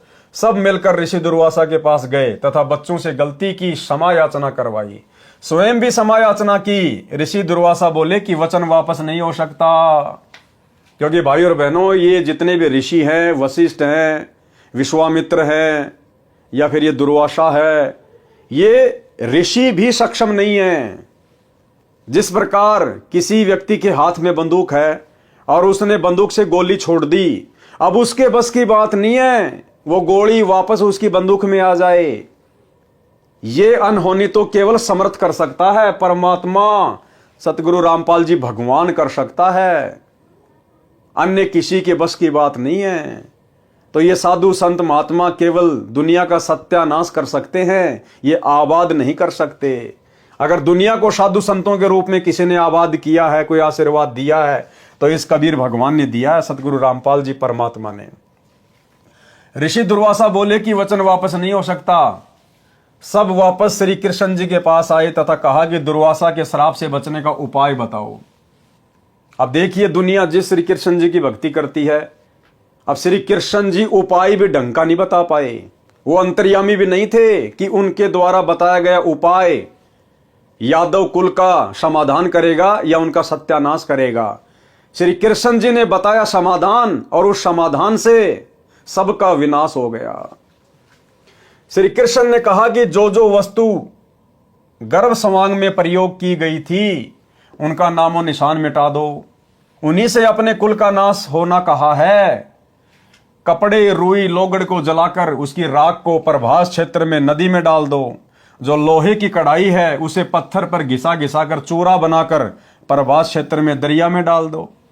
अब श्री कृष्ण जी ने क्या समाधान बताया, अब विचार करना होगा भाई और बहनों, आप और हमें। ये गुरुदेव भगवान आज हमें मिल गए, परमात्मा हमारी बुद्धि खोल दी मालिक ने, नहीं तो इन कथाओं का सार हम कभी समझ नहीं सकते थे। रात दिन पढ़ा करते थे, द्वापर से लोग इन कथाओं को पढ़ते आ रहे हैं, आज तक कोई नहीं समझ पाया, गुरुदेव ने आके समझाया। श्री कृष्ण ने क्या समाधान बताया कि दुर्वासा ने श्राप दिया ना कि ये जो गर्भ है ना, इससे क्या होगा बताऊं, यादव कुल का नाश होगा। तो क्या था उस गर्भ की जगह पे, लोगड़, कपड़े और वो कड़ाहा। तो श्री कृष्ण ने कहा कि ये कपड़े जला के इसकी राख को प्रभास क्षेत्र में यानी यमुना के किनारे वहां डाल दो, और ये जो लोहे का कड़ाहा है इसको घिस घिस के इसका चूरा यमुना जी में डाल दो, ना रहेगा बांस ना बजेगी बांसुरी। तो सब बड़े खुश हो गए कि भगवान ने तो तगड़ा समाधान बता दिया। समाधान नहीं, भगवान ने तुम्हारे सत्यानाश का रास्ता बता दिया। अब देखिए क्या होता फिर आगे, न रहेगा बांस न बजेगी बांसुरी। द्वारिका वासियों ने अपने गुरु श्री कृष्ण जी के आदेश का पालन किया। लोहे की कढ़ाई का एक कड़ा एक व्यक्ति को घिसाने के लिए दिया था, उसने कुछ घिसाया, पूरा नहीं घिसा, वैसे ही दरिया में फेंक दिया। घिसने से उस कड़े में चमक आ गई थी। एक मछली ने उसे खाने की वस्तु समझकर खा लिया। उस मछली को एक बालिया नाम के भील ने पकड़कर काटा तो कड़ा निकला, उसका लोहा पक्का था। बालिया ने उसे अपने तीर का आगे वाला हिस्सा विषाक्त यानी जहरीला बनवा लिया। कड़ाहे का जो लोहे का चूर्ण दरिया में डाला गया था, उसका तेज तीखे पत्तों वाला घास उग गया। पत्ते तलवार की तरह पहने थे। कपड़ों तथा रुई लोगड़ की राख का भी घास बन गया। कुछ वर्षों के बाद दुर्वासा के श्राप के कारण द्वारिका में अनहोनी घटनाएं होने लगी। आपसी झगड़े होने लगे, एक दूसरे को छोटी सी बात पर मारने लगे। सारी द्वारिका में उपद्रव होने लगा। द्वारिका नगरी के बड़े सयाने लोग मिलकर श्री कृष्ण जी के पास गए, दोबारा गए श्री कृष्ण जी के पास, तथा दुख बताया कि नगरी में किसी को किसी का बोल अच्छा नहीं लग रहा। बिना बात के मरने मारने को तैयार हो जाते हैं। छोटे बड़े की शर्म नहीं रही है, क्या कारण है तथा यह कैसे शांत होगा। श्री कृष्ण जी ने बताया कि श्री दुर्वासा के श्राप के कारण यह हो रहा है। फिर समाधान क्या बताया, अरे दुर्वासा के श्राप का समाधान ही तो आपने बताया था उनको पहले, सालों पहले। अब कह रहे हो कि श्री दुर्वासा ऋषि के श्राप के कारण ये हो रहा है। फिर आपके समाधान ने भला क्या हल निकाला, इसका समाधान सुनो। फिर से समाधान बता रहे हैं श्री कृष्ण जी। पहले वाला समाधान तो पूरा हुआ नहीं, फेल हो गया। दूसरा समाधान बता रहे हैं कि नगरी के सभी छोटे नवजात लड़के सहित यादव प्रभास क्षेत्र में उसी स्थान पर नदी में स्नान करो जिस स्थान पर कढ़ाई का चूर्ण डाला था। यानी यादवों को मरने मारने के लिए भेज रहा श्री कृष्ण। और यादव समझ रहे हैं कि इससे हमारा समाधान होगा। ये काल प्रेरणा भाई और बहनों, ये 3 लोक के भगवान भी काल की रेंज से बाहर नहीं है। श्राप से बचने के लिए द्वारिका नगरी के सब बालक, नौजवान तथा वृद्ध स्नान करने गए। श्री कृष्ण जी के कहने से स्नान करके बाहर निकलकर एक दूसरे से गाली गलौज करने लगे और उस कढ़ाई के चूरे से उत्पन्न घास को उखाड़कर एक दूसरे को मारने लगे। तलवार की तरह घास से सिर कटकर दूर गिरने लगे। कुछ व्यक्ति बचे थे, अन्य सब के सब लड़कर मर गए। उन बचे हुओं को ज्योति निरंजन काल ने स्वयं श्री कृष्ण जी में प्रवेश करके उस घास से मार डाला। अकेला श्री कृष्ण बचा था। अब श्री कृष्ण जी ने खुद की मौत का सामान खुद ही तैयार करवाया कि उस कढ़ाई को जमुना जी में घसो। एक आलसी व्यक्ति को दे दिया, लास्ट में उसने वो कढ़ाई से कैसे फेंक दिया। क्या श्री कृष्ण जी को नहीं पता था इस बात का कि इस प्रकार से वहां पर उस कढ़ाई को घिसा जाएगा और एक व्यक्ति उसके कड़े को ऐसा का ऐसा यमुना में डाल देगा। वो कड़ा एक मछली खा जाएगी, मछली को एक बालिया नाम का भील उसको पकड़ लेगा और वो फिर उस कड़े से अपना जहरीला तीर बनवाएगा और उसी तीर से तेरी मृत्यु होगी। फिर काहे के भगवान, काहे के अंतर्यामी, जब उनको इतना ही पता नहीं, खुद की मौत का सामान खुद ने तैयार करवा लिया, तो भला अन्य का, यादुओं का कहां से वो समाधान करते। और आज उनके चले जाने के बाद दुनिया उनके मंदिर बना बना के तालियां पीट रही हैं, घंटियां बजा रही है, भंडारे कर रही है। आज क्या मिल जाएगा भाई, जब वो रहते सहते अपने खानदान को, अपनी औरतों को, अपने लड़कों को, अपने रिश्तेदारों को मरने से नहीं बचा पाए, एक शराब से नहीं बचा पाए, तो आज उनके चले जाने के बाद भला आज उनकी भक्ति करने से, मंदिर बनाने से, मूर्ति बनाने से, उनकी जन्माष्टमी मनाने से आज क्या लाभ होगा? 0/0। दुनिया अंधकार में जी रही है बिना सतगुरु के तत्व ज्ञान के। एक वृक्ष के नीचे जाकर लेट गया श्री कृष्ण जी। एक पैर को दूसरे पैर के घुटने पर रखकर लेट गया। दाएं पैर के पंजे में पद्म जन्म से लगा था जो चमक रहा था। जिस बालिया नाम के भील यानी शिकारी ने मछली से निकले कढ़ाई के कड़े का विष लगाकर तीर बनवाया था, वह शिकारी उसी तीर को लेकर उसी स्थान पर शिकार की तलाश में आया जिस वृक्ष के नीचे श्री कृष्ण लेटे थे। वृक्ष की छोटी छोटी टहनियां चारों ओर नीचे पृथ्वी को छू रही थी, लटक रही थी। उन झुरमटों में से श्री कृष्ण के पैर का पद्म ऐसा लग रहा था जैसे किसी हिरण की आंख चमक रही हो। शिकारी बालिया ने आव देखा न ताव, उस चमक पर तीर दे मारा। तीर निशाने पर लगा। पैर के तलवे में विषाक्त तीर लगने से श्री कृष्ण जी की चीख निकली। बालिया समझ गया कि किसी व्यक्ति को तीर लगा है। निकट जाकर देखा तो कोई राजा है। पूछने पर पता चला कि श्री कृष्ण है। अपनी गलती की क्षमा याचना करने लगा और कहा कि हे भगवान, धोखे से तीर लग गया। मैंने आपके पैर के पद्म की चमक मृग की आंख जैसी लगी, क्षमा करो। श्री कृष्ण ने कहा कि बालिया, तेरा कोई दोष नहीं है, होनी प्रबल होती है। मैंने तेरा बदला चुकाया है। त्रेता युग में तू किष्किंधा का राजा सुग्रीव का भाई बाली था। मैं अयोध्या में रामचंद्र नाम से राजा दशरथ के घर पर जन्मा था। उस समय मैंने तेरे को वृक्ष की ओट लेकर धोखा करके लड़ाई में मारा था। अब तू मेरा एक काम कर। अब बताओ भाई और बहनों, अपने कर्मों को ये भगवान नहीं काट पाए। त्रेता में श्री रामचंद्र जी अर्थात श्री विष्णु भगवान ने धोखे से पेड़ की ओट लेकर बाली को मारा। उसका बदला श्री कृष्ण रूप में द्वापर में देना पड़ा, अर्थात अपना वो किया हुआ कर्म भोगना पड़ा। जब ये भगवान अपना कर्म नहीं काट सकते तो इनकी भक्ति करने से आप और हमारे कर्म, आप और हमारे पाप कैसे कट जाएंगे? कॉमन सेंस की बात है। ये तो समर्थ काटेगा और लाखों के काट रहा है। अब तू मेरा एक काम कर, द्वारिका में जाकर बता दे कि सर्व यादव दुर्वासा के श्रापवश आपस में लड़कर मर गए हैं। कुछ समय उपरांत द्वारिका की स्त्रियों की भीड़ लग गई, हाहाकार मच गया। पांडव श्री कृष्ण के रिश्तेदार थे, वे भी आ गए। श्री कृष्ण ने अर्जुन से कहा कि आप सर्व गोपियों यानी यादवों की स्त्रियों को अपने पास ले जाना, या कोई नर यादव नहीं बचा है। आसपास के भील इनकी इज्जत खराब करेंगे। पांडवों से कहा कि तुम राज्य अपने पुत्र को देकर हिमालय में जाकर घोर तप करो और अपने युद्ध में किए गए पापों का नाश करो। अर्जुन ने पूछा, भगवान एक प्रश्न आज मैं आपसे करूंगा, आप सत्य उत्तर देना। आप अंतिम श्वास गिन रहे हो, झूठ मत बोलना। श्री कृष्ण ने कहा कि प्रश्न कर। अर्जुन बोला, आपने गीता का ज्ञान कुरुक्षेत्र के मैदान में महाभारत युद्ध से पहले सुनाया था। उसमें कहा था कि अर्जुन तू युद्ध कर ले, तुम्हें कोई पाप नहीं लगेंगे, तू निमित्त मात्र बन जा, सब सैनिक मैंने मार रखे हैं, तू युद्ध नहीं करेगा तो भी मैं इन्हें मार दूंगा। जब युधिष्ठिर को भयंकर शोपन आने लगे, आपसे कारण जाना तो आपने बताया था कि युद्ध में किए बंधुघात के पाप के परिणाम स्वरूप कष्ट आया।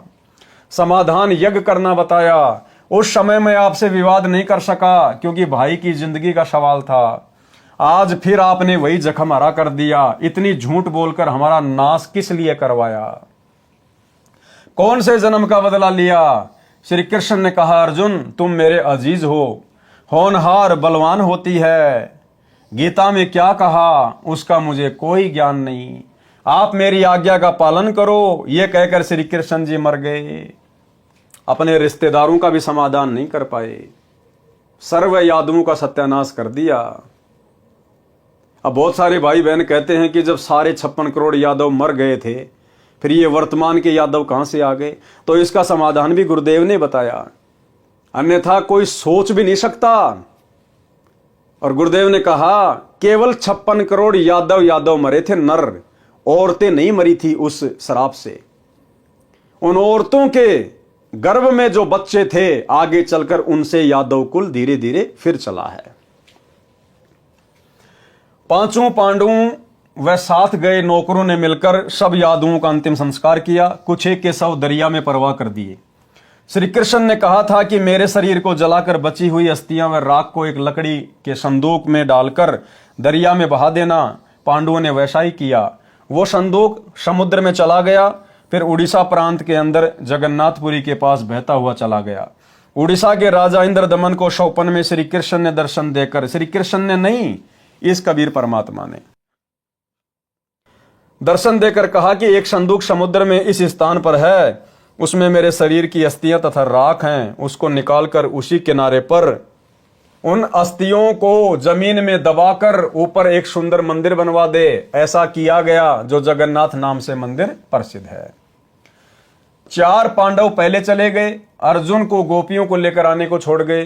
अर्जुन के पास वही गांडीव धनुष था जिससे लड़ाई करके महाभारत में जीत प्राप्त की थी। अर्जुन द्वारिका की सर्व स्त्रियों को बैलगाड़ियों में बैठाकर दिल्ली के लिए चल पड़ा। रास्ते में भीलों ने अर्जुन को घेर लिया, अर्जुन को पीटा, गोपियों को लूटा, कुछ स्त्रियों को भील उठा ले गए। अर्जुन कुछ नहीं कर सका, धनुष उठा भी नहीं सका। तब अर्जुन ने कहा था कि श्री कृष्ण नाश करने आया था, युद्ध में पाप करवाने के लिए तो बल दे दिया। लाखों योद्धा इसी गांडीव धनुष से मार गिराए, कोई मेरे सामने टिकने वाला नहीं था। आज वही अर्जुन है, वही धनुष है, मैं खड़ा खड़ा कांप रहा हूं। श्री कृष्ण जालिम था, धोखेबाज था, अर्जुन सोच रहा है। कबीर परमेश्वर जी हमें समझाते हैं कि ये जुल्म श्री कृष्ण ने नहीं किया, ज्योति निरंजन काल ब्रह्म ने किया है। श्री कृष्ण का जीवन देख लो। श्री कृष्ण अपने कुल को मथुरा से लेकर जान बचाकर द्वारिका आया। द्वारिका में उनकी आंखों के सामने सब यादव कुल नष्ट हो गया। श्री कृष्ण का बेटा मर गया, पोता मर गया, सर्व कुल नष्ट हो गया, स्वयं बेमौत मरा। तो आज भाई और बहनों, उस श्री कृष्ण की भक्ति से आप और हमारी अकाल मृत्यु भला कैसे टल सकती है? 1% भी नहीं। उसके कुल की स्त्रियों की दुर्गति भीलों ने की, जबरदस्ती उठा ले गए, उनकी इज्जत खराब की, नरक का जीवन जीने के लिए मजबूर हुई। उसी श्री कृष्ण की पूजा करके जो सुख शांति की आशा करता है, उसमें कितनी बुद्धि है, इस घटना से पता चलता है। वाणी नंबर 150 से 184। ग्रीब दुर्वासा काली सीला ब्रज बली तिहु लोक, अम्बरीश दरबार में तिन भी खाया धोक। ग्रीब चक्र सुदर्शन शीस पड़ी, अम्बरीश को घाली, 3 लोक भागे फिरे ऐसे अवगत चाल। ग्रीब कलप किसी नहीं कीजिए, जो चाहे सो होए, दुर्वासा के छिपन को कहीं न पाई खोई। गरीब स्वर्ग मृत पाताल में चक्र सुदर्शन डीक, दुर्वासा के चक्कर से जरे नहीं अमरीश। गरीब चक्र अपूठा फिर गया चरण कवल को छूही, भक्ति विशंबर नाथ की देखी दूर बरदू।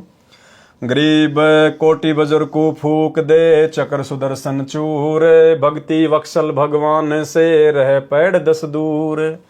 गरीब दुर्वासा के दहन को रतीन जग में भेंट, 56 कोटि यादव गए देखी हेठ दर हेठ।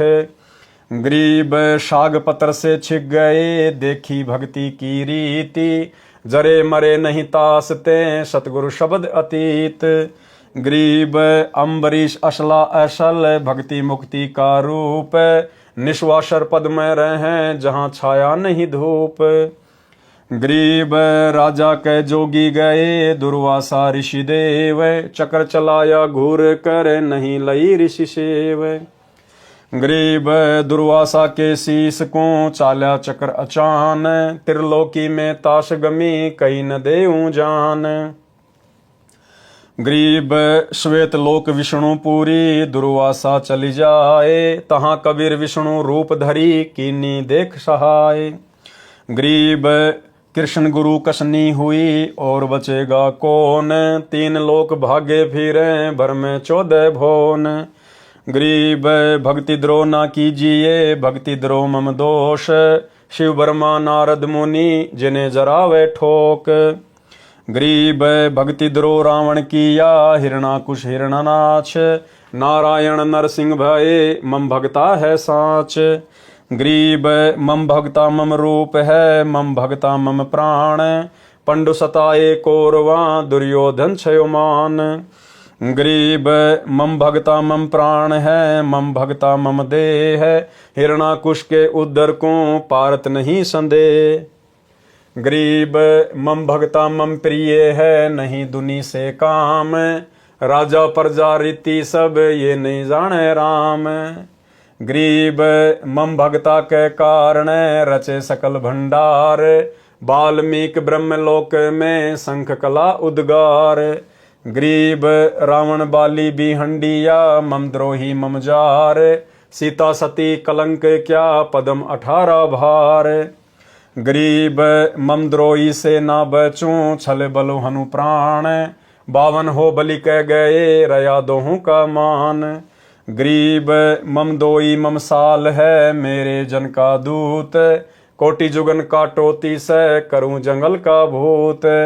यहाँ परमात्मा ने अखंड पाठ की वाणियों में अपने मुख कमल से कहा है, गरीब मम द्रोही मम साला है। गरीब मम द्रोही मम साला है मेरे जन का दूत, कोटि जुगन काटोती से करूं जंगल का भूत। गरीब खान पान पावे नहीं जल तिरशाबो अंत, बस्ती में विचरे नहीं सूल फील गजदंत। गरीब मम द्रोही मम साला है मारो रज रज बीन, भवन सकल अरुलोक सब करो प्राण तिक्षीण। गरीब अर्धमुखी गर्भवास में हरदम बारंबार, जूनी भूत पिशाच की जब लग सृष्टि संहार। गरीब गर्भ जुनी में त्रास दूं जब लग धरणी आकाश, मारो तुस तुस बिन करी नहीं मिटे गर्भवास।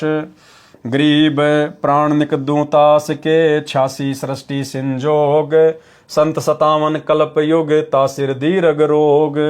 गरीब विष्णु ब्रह्मा शिव सुनो और शनकादिक चारी, 88 सहस जलेब में यामति मूड गंवारी। गरीब चक्र चले दुर्वासा परी, मैं बख्शो नहीं तो ही मम द्रोही तू दूसरा चरण कवल ऋषि जोही। गरीब दुर्वासा बोले तहाँ सुनो भक्ति के ईश, सुरग शातल लोक सब तुम पूर्ण जगदीश। गरीब तुमरे दर छूटे नहीं चक्र सुदर्शन चोट, कहाँ खंदाओ ईस जी बचो कौन सी ओट। गरीब अम्बरीश दरबार में जाओ निरसंदेह है, काल घटा पूठी पड़े ममद्रोही मुखे। गरीब दुर्वासा मृत्यु लोक को तुम जाओ तत्काल, ज्ञान ध्यान शास्त्रार्थ तजो बाद विद्या जंजाल। गरीब जब तप करनी काल है, बिन भक्ति बंधान, एक ही केवल नाम है, सो देवेंगे दान। गरीब मान बड़ाई कूकरी, डिग डम्फाण करंत, जिनके उर में ना बसो, जम छाती तोरंत। सारांश, सतयुग में अमरीश नाम के एक धार्मिक राजा हुए। वही आत्मा त्रेता युग में राजा जनक हुए, जो सीता जी के पिता थे। वही राजा अमरीश अब राजा जनक वाली आत्मा कलयुग में श्री नानक देव सिख धर्म के प्रवर्तक हुए। और भाई साहब, वो नानक जी अभी तक पार नहीं हो पाए, क्योंकि पार होने का समय तो भाई और बहनों कलयुग की बिचली पीढ़ी है। नानक जी भी 64 लाख आत्माओं में से एक थी, और 64 के 64 लाख भाई और बहनों 650 साल पहले गुरु को परमात्मा ना मानकर फैल हो चुके थे। तो श्री नानक जी भी अभी तक यहीं फंसे पड़े हैं। और भाई और बहनों, हिसार जेल से आए हुए विशेष संदेश नंबर 74 में गुरुदेव भगवान ने बिल्कुल क्लियर कर दिया कि श्री नानक जी का वर्तमान में जन्म हो चुका है और उनको नाम दीक्षा भी मिल चुकी है।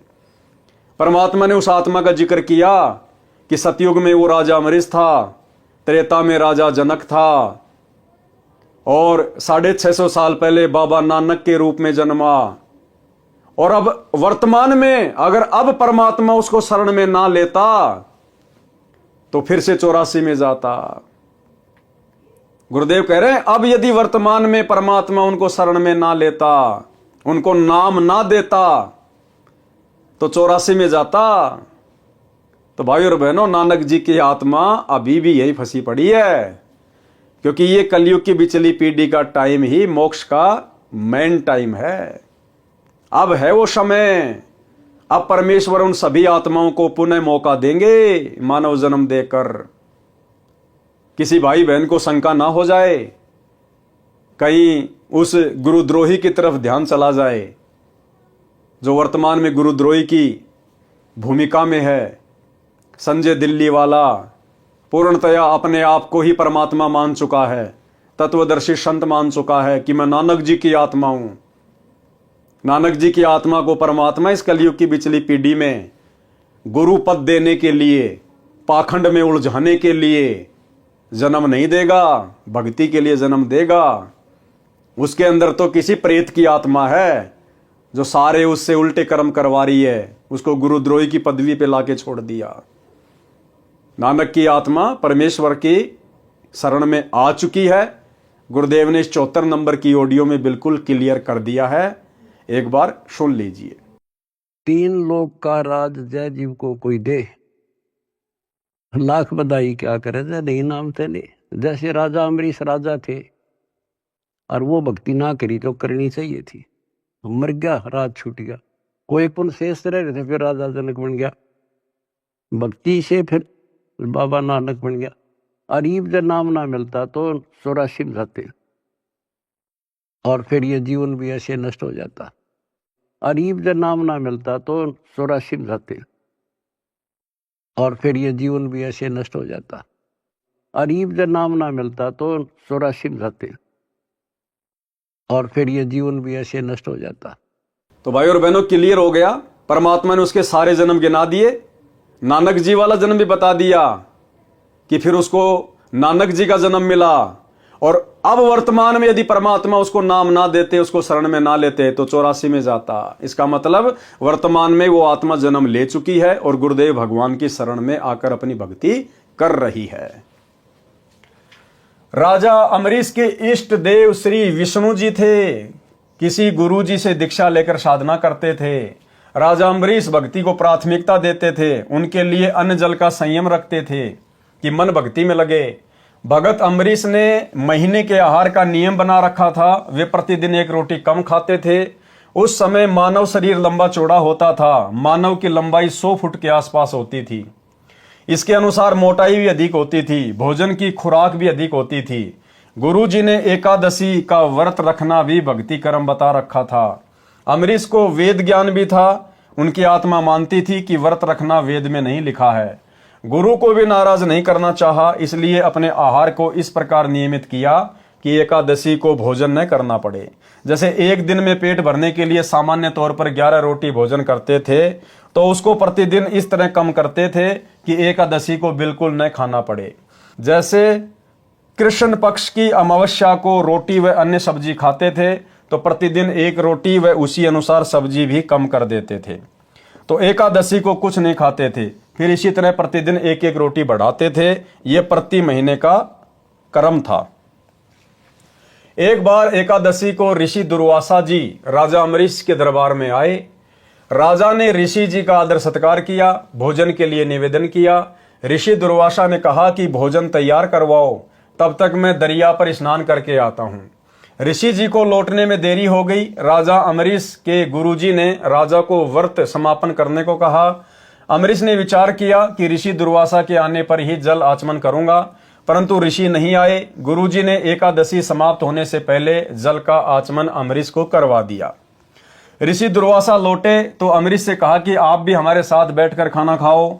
अम्बरीश ने सब बात बताई कि आज मेरा एकादशी का व्रत था। एकादशी आज के दिन 11 बजे समाप्त हो गई है। इससे पहले एकादशी के व्रत को समापन करना अनिवार्य था। मैंने जो खाना था खा लिया, अब आज कुछ नहीं खाना है। ऋषि दुर्वासा तो क्रोध से भरे रहते थे। अम्बरीश से कहा कि तेरे घर पर ऋषि आए हैं, तूने ऋषियों से पहले भोजन करके हमारा अपमान किया है। यह कहकर ऋषि ने राजा को उपदेश दिया कि यह कर्मकांड वेद विरुद्ध है, इसे नहीं करना चाहिए, व्यर्थ है। राजा ने कहा जो आपकी आज्ञा। ऋषि दुर्वासा बिना आहार किए ही चला गया। अगली बार भी दुर्वासा जानबूझकर बकवाद करने के लिए एकादशी को आया।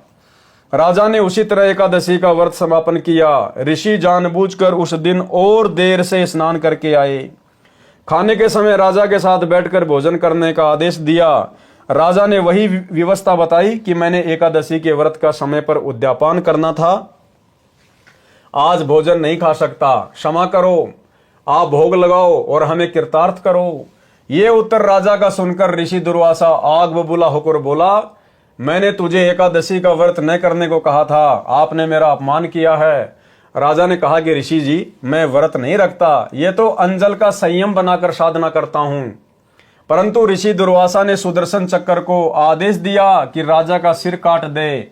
सुदर्शन चक्र तुरंत सक्रिय हुआ, आग की लपटें निकलने लगी। सुदर्शन चक्र ने भयंकर रूप धारण किया और राजा अम्बरीश की ओर चल पड़ा, जो वहां से 10 कदम 50-60 फुट की दूरी पर जमीन पर आसन लगाए बैठा था। राजा के चरण छूकर सुदर्शन चक्र वापस दुर्वासा ऋषि की ओर मुड़ा और ऋषि के शांत करने पर भी शांत नहीं हुआ, तो ऋषि को समझते देर न लगी कि चक्र तेरे को भस्म करेगा। भाई और बहनों, यही दुर्वासा वाली गलतियां ये सतलोक आश्रम मैनेजमेंट हरियाणा गुरुजी का परिवार, ये कोऑर्डिनेटर लोग बरवाला कांड 2014 से लगातार सात संगतियों में सत्सेवकों के साथ में कर रहे हैं।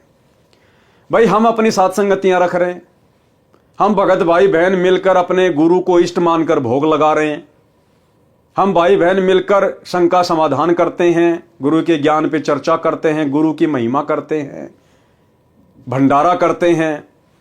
ये लोग जबरदस्ती जानबूझकर बकवाद करने के लिए दुर्वासा ऋषि की तरह काल प्रेरणा से सात संगत वाले भाई बहनों के साथ में मार पिटाई करते हैं, लड़ाई झगड़ा करते हैं। एक बार नहीं, 2 बार नहीं, अनेकों बार इन्होंने जानबूझकर बकवादें की है। भाई और बहनों, भक्ति विधान तो वही है। अब आने वाले समय में भी इन लोगों के साथ में वही बनेगी जो दुर्वासा ऋषि के साथ बनी, जानबूझकर बकवाद करने वालों के साथ बनी।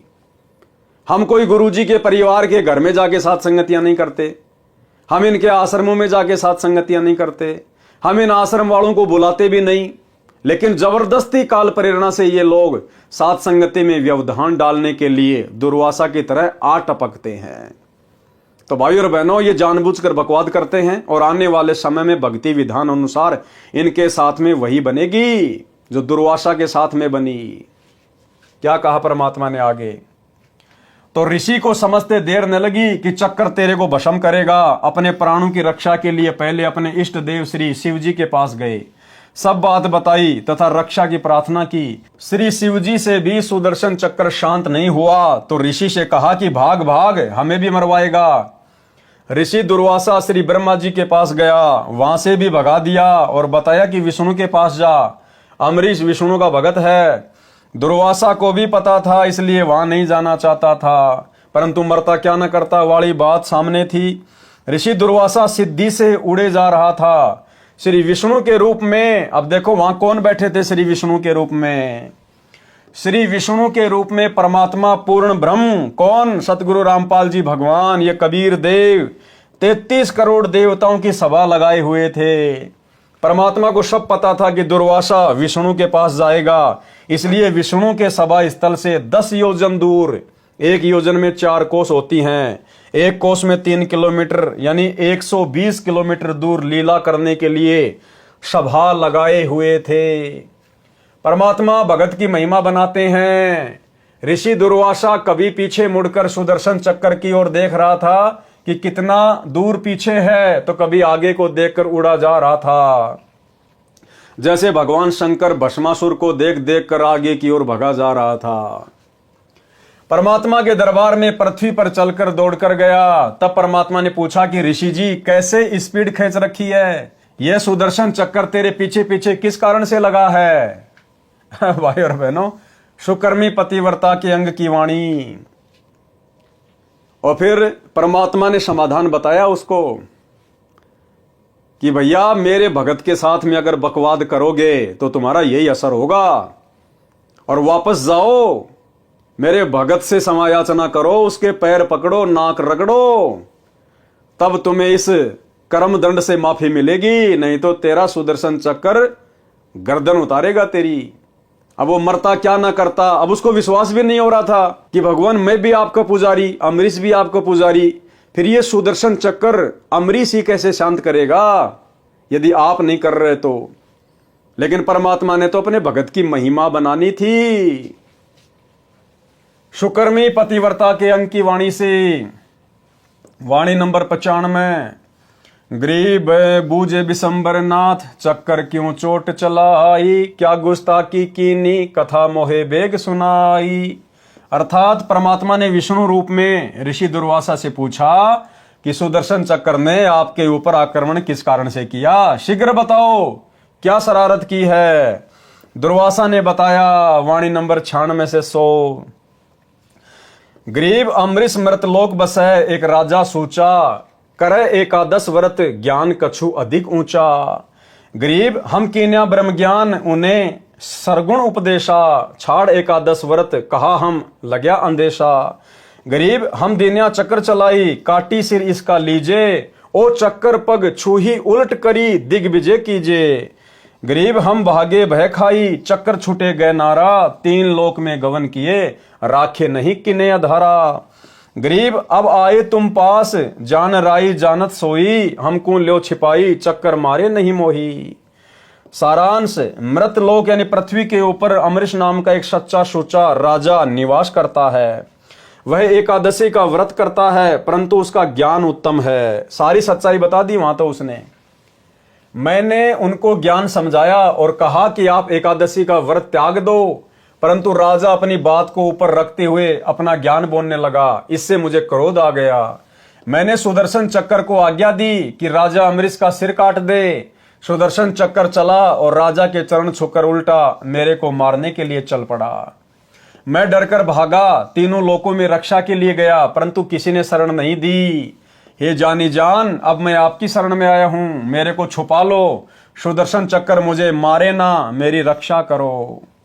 भाई और बहनों, ऐसी बात नहीं है। परमात्मा ने कहा कि सुदर्शन चक्कर को विष्णु भी शांत कर सकता था, ब्रह्मा भी कर सकता था, लेकिन वो सुदर्शन चक्कर श्री विष्णु जी ने नहीं छोड़ा था। वो सुदर्शन चक्कर श्री ब्रह्मा जी वाला नहीं था, शंकर जी वाला नहीं था। वो सुदर्शन चक्कर तो पूर्ण ब्रह्म परमात्मा कबीर देव सतगुरु रामपाल जी भगवान ने छोड़ा था, और उनके द्वारा छोड़ी गई शब्द शक्ति को उनके अलावा कोई भी नहीं रोक सकता। वाणी नंबर 101 से 103, 107 से 111, 115। गरीब हंसे विशंबर नाथ, ऋषिजन तू ज्ञान ही ना, अम्बरीश दरबार तुम क्यों दिग्विजय की ना। गरीब अम्बरीश रणधीर, सती सूरा सतवादी, तुम दुर्वासा देव फिरो ज्ञानन के वादी। गरीब निर्गुण सरगुण भक्ति सब उनके हैं देवा, उर में रहे छिपाई कहे कोनन से भेवा। गरीब तुम ऋषि जाओ बेगी अमरीश दरबारा, दुध बाद मिटी जाही हो तुम्हारा निस्तारा। गरीब चरण कमल चितलाई पढ़ो उनके दरबारा, वे कल्प वृक्ष स्वरूप कष्ट के मोचन हारा। गरीब जब ऋषि चले बिचारी चूक हमरी ही निकशी, चक्र सुदर्शन गैल जान अमरीश ही बख्शी। गरीब बोले राजा बैन सुनो दुर्वासा देवा, ना कछु हमरे दोष तुम्हारा तुमको लेवा। गरीब राजा दो आशीष पीठ पर हाथ लगाओ, चक्र सुदर्शन पकड़ी धरो मेरे मस्तक लाओ। गरीब अम्बरीश को चक्कर पकड़ी शीतल चक्कर कीन्या, जब ऋषि दई आशीष सही राजा पर बीना। पारक के अंग से वाणी। गरीब दुर्वासा काली सीला बजरबली तिहु लोक, अम्बरीश दरबार में तिन भी खाया धोक। गरीब चक्र सुदर्शन शीस परी अम्बरीश को घाल, तीन लोक भागे फिरे ऐसी अवगत चाल। गरीब कल्प किसी नहीं कीजिए जो चाहे सो होए, दुर्वासा के छिपन को कहीं न पाई खोई। गरीब स्वर्ग मृत पाताल में चक्र सुदर्शन डीक, दुर्वासा के चक्कर से जरे नहीं अम्बरीश। गरीब चक्र अपूठा फिर गया चरण कवल को छूही, भक्ति विशंबर नाथ की देखी दूबर दू। गरीब कोटि बजर को फूक दे चक्र सुदर्शन चूर, भक्ति बच्छल भगवान से रहे पैड़ 10 दूर। गरीब श्वेत लोक विष्णु पूरी दुर्वासा चली जाए, तहां कबीर विष्णु रूपधारी कीनी देख सहाय। गरीब दुर्वासा बोले तहां सुनो भक्ति के ईश, स्वर्ग ऋषातल लोक सब तुम पूर्ण जगदीश। गरीब तुमरे दर छूटे नहीं चक्र सुदर्शन चोट, कहाँ खंदाओ ईश जी बचो कौन की ओट। गरीब अम्बरीश दरबार में जाओ निसंदेह, काल घटा पूठी पड़े ममद्रोही मुखे। गरीब दुर्वासा मृत्यु लोक को तुम जाओ तत्काल, ज्ञान ध्यान शास्त्रार्थ तजो बाद विद्या जंजाल। गरीब जब तब करनी काल है बिन भक्ति बंदान, एक ही केवल नाम है सो देवेंगे दान। गरीब मान बड़ाई कूकरी डिम डफान करंत, जिनके उर में ना बैसो जम छाती तोरंत। गरीब दुर्वासा अमरीश कह गए ज्ञान गुण डार, चरण कवल शिक्षा लई तुम ईश्वर प्राण उधार। गरीब बख्शो प्राण दया करो पीठ लगाओ हाथ, उर मेरे में ठंडी होए शीतल कीजे गात।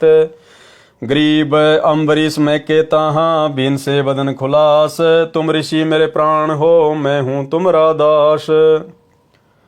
गरीब चक्र सुदर्शन शीस धरी दीजो भक्ति की आन, मैं चेरा चरणा रहूं बख्शो मेरे प्राण।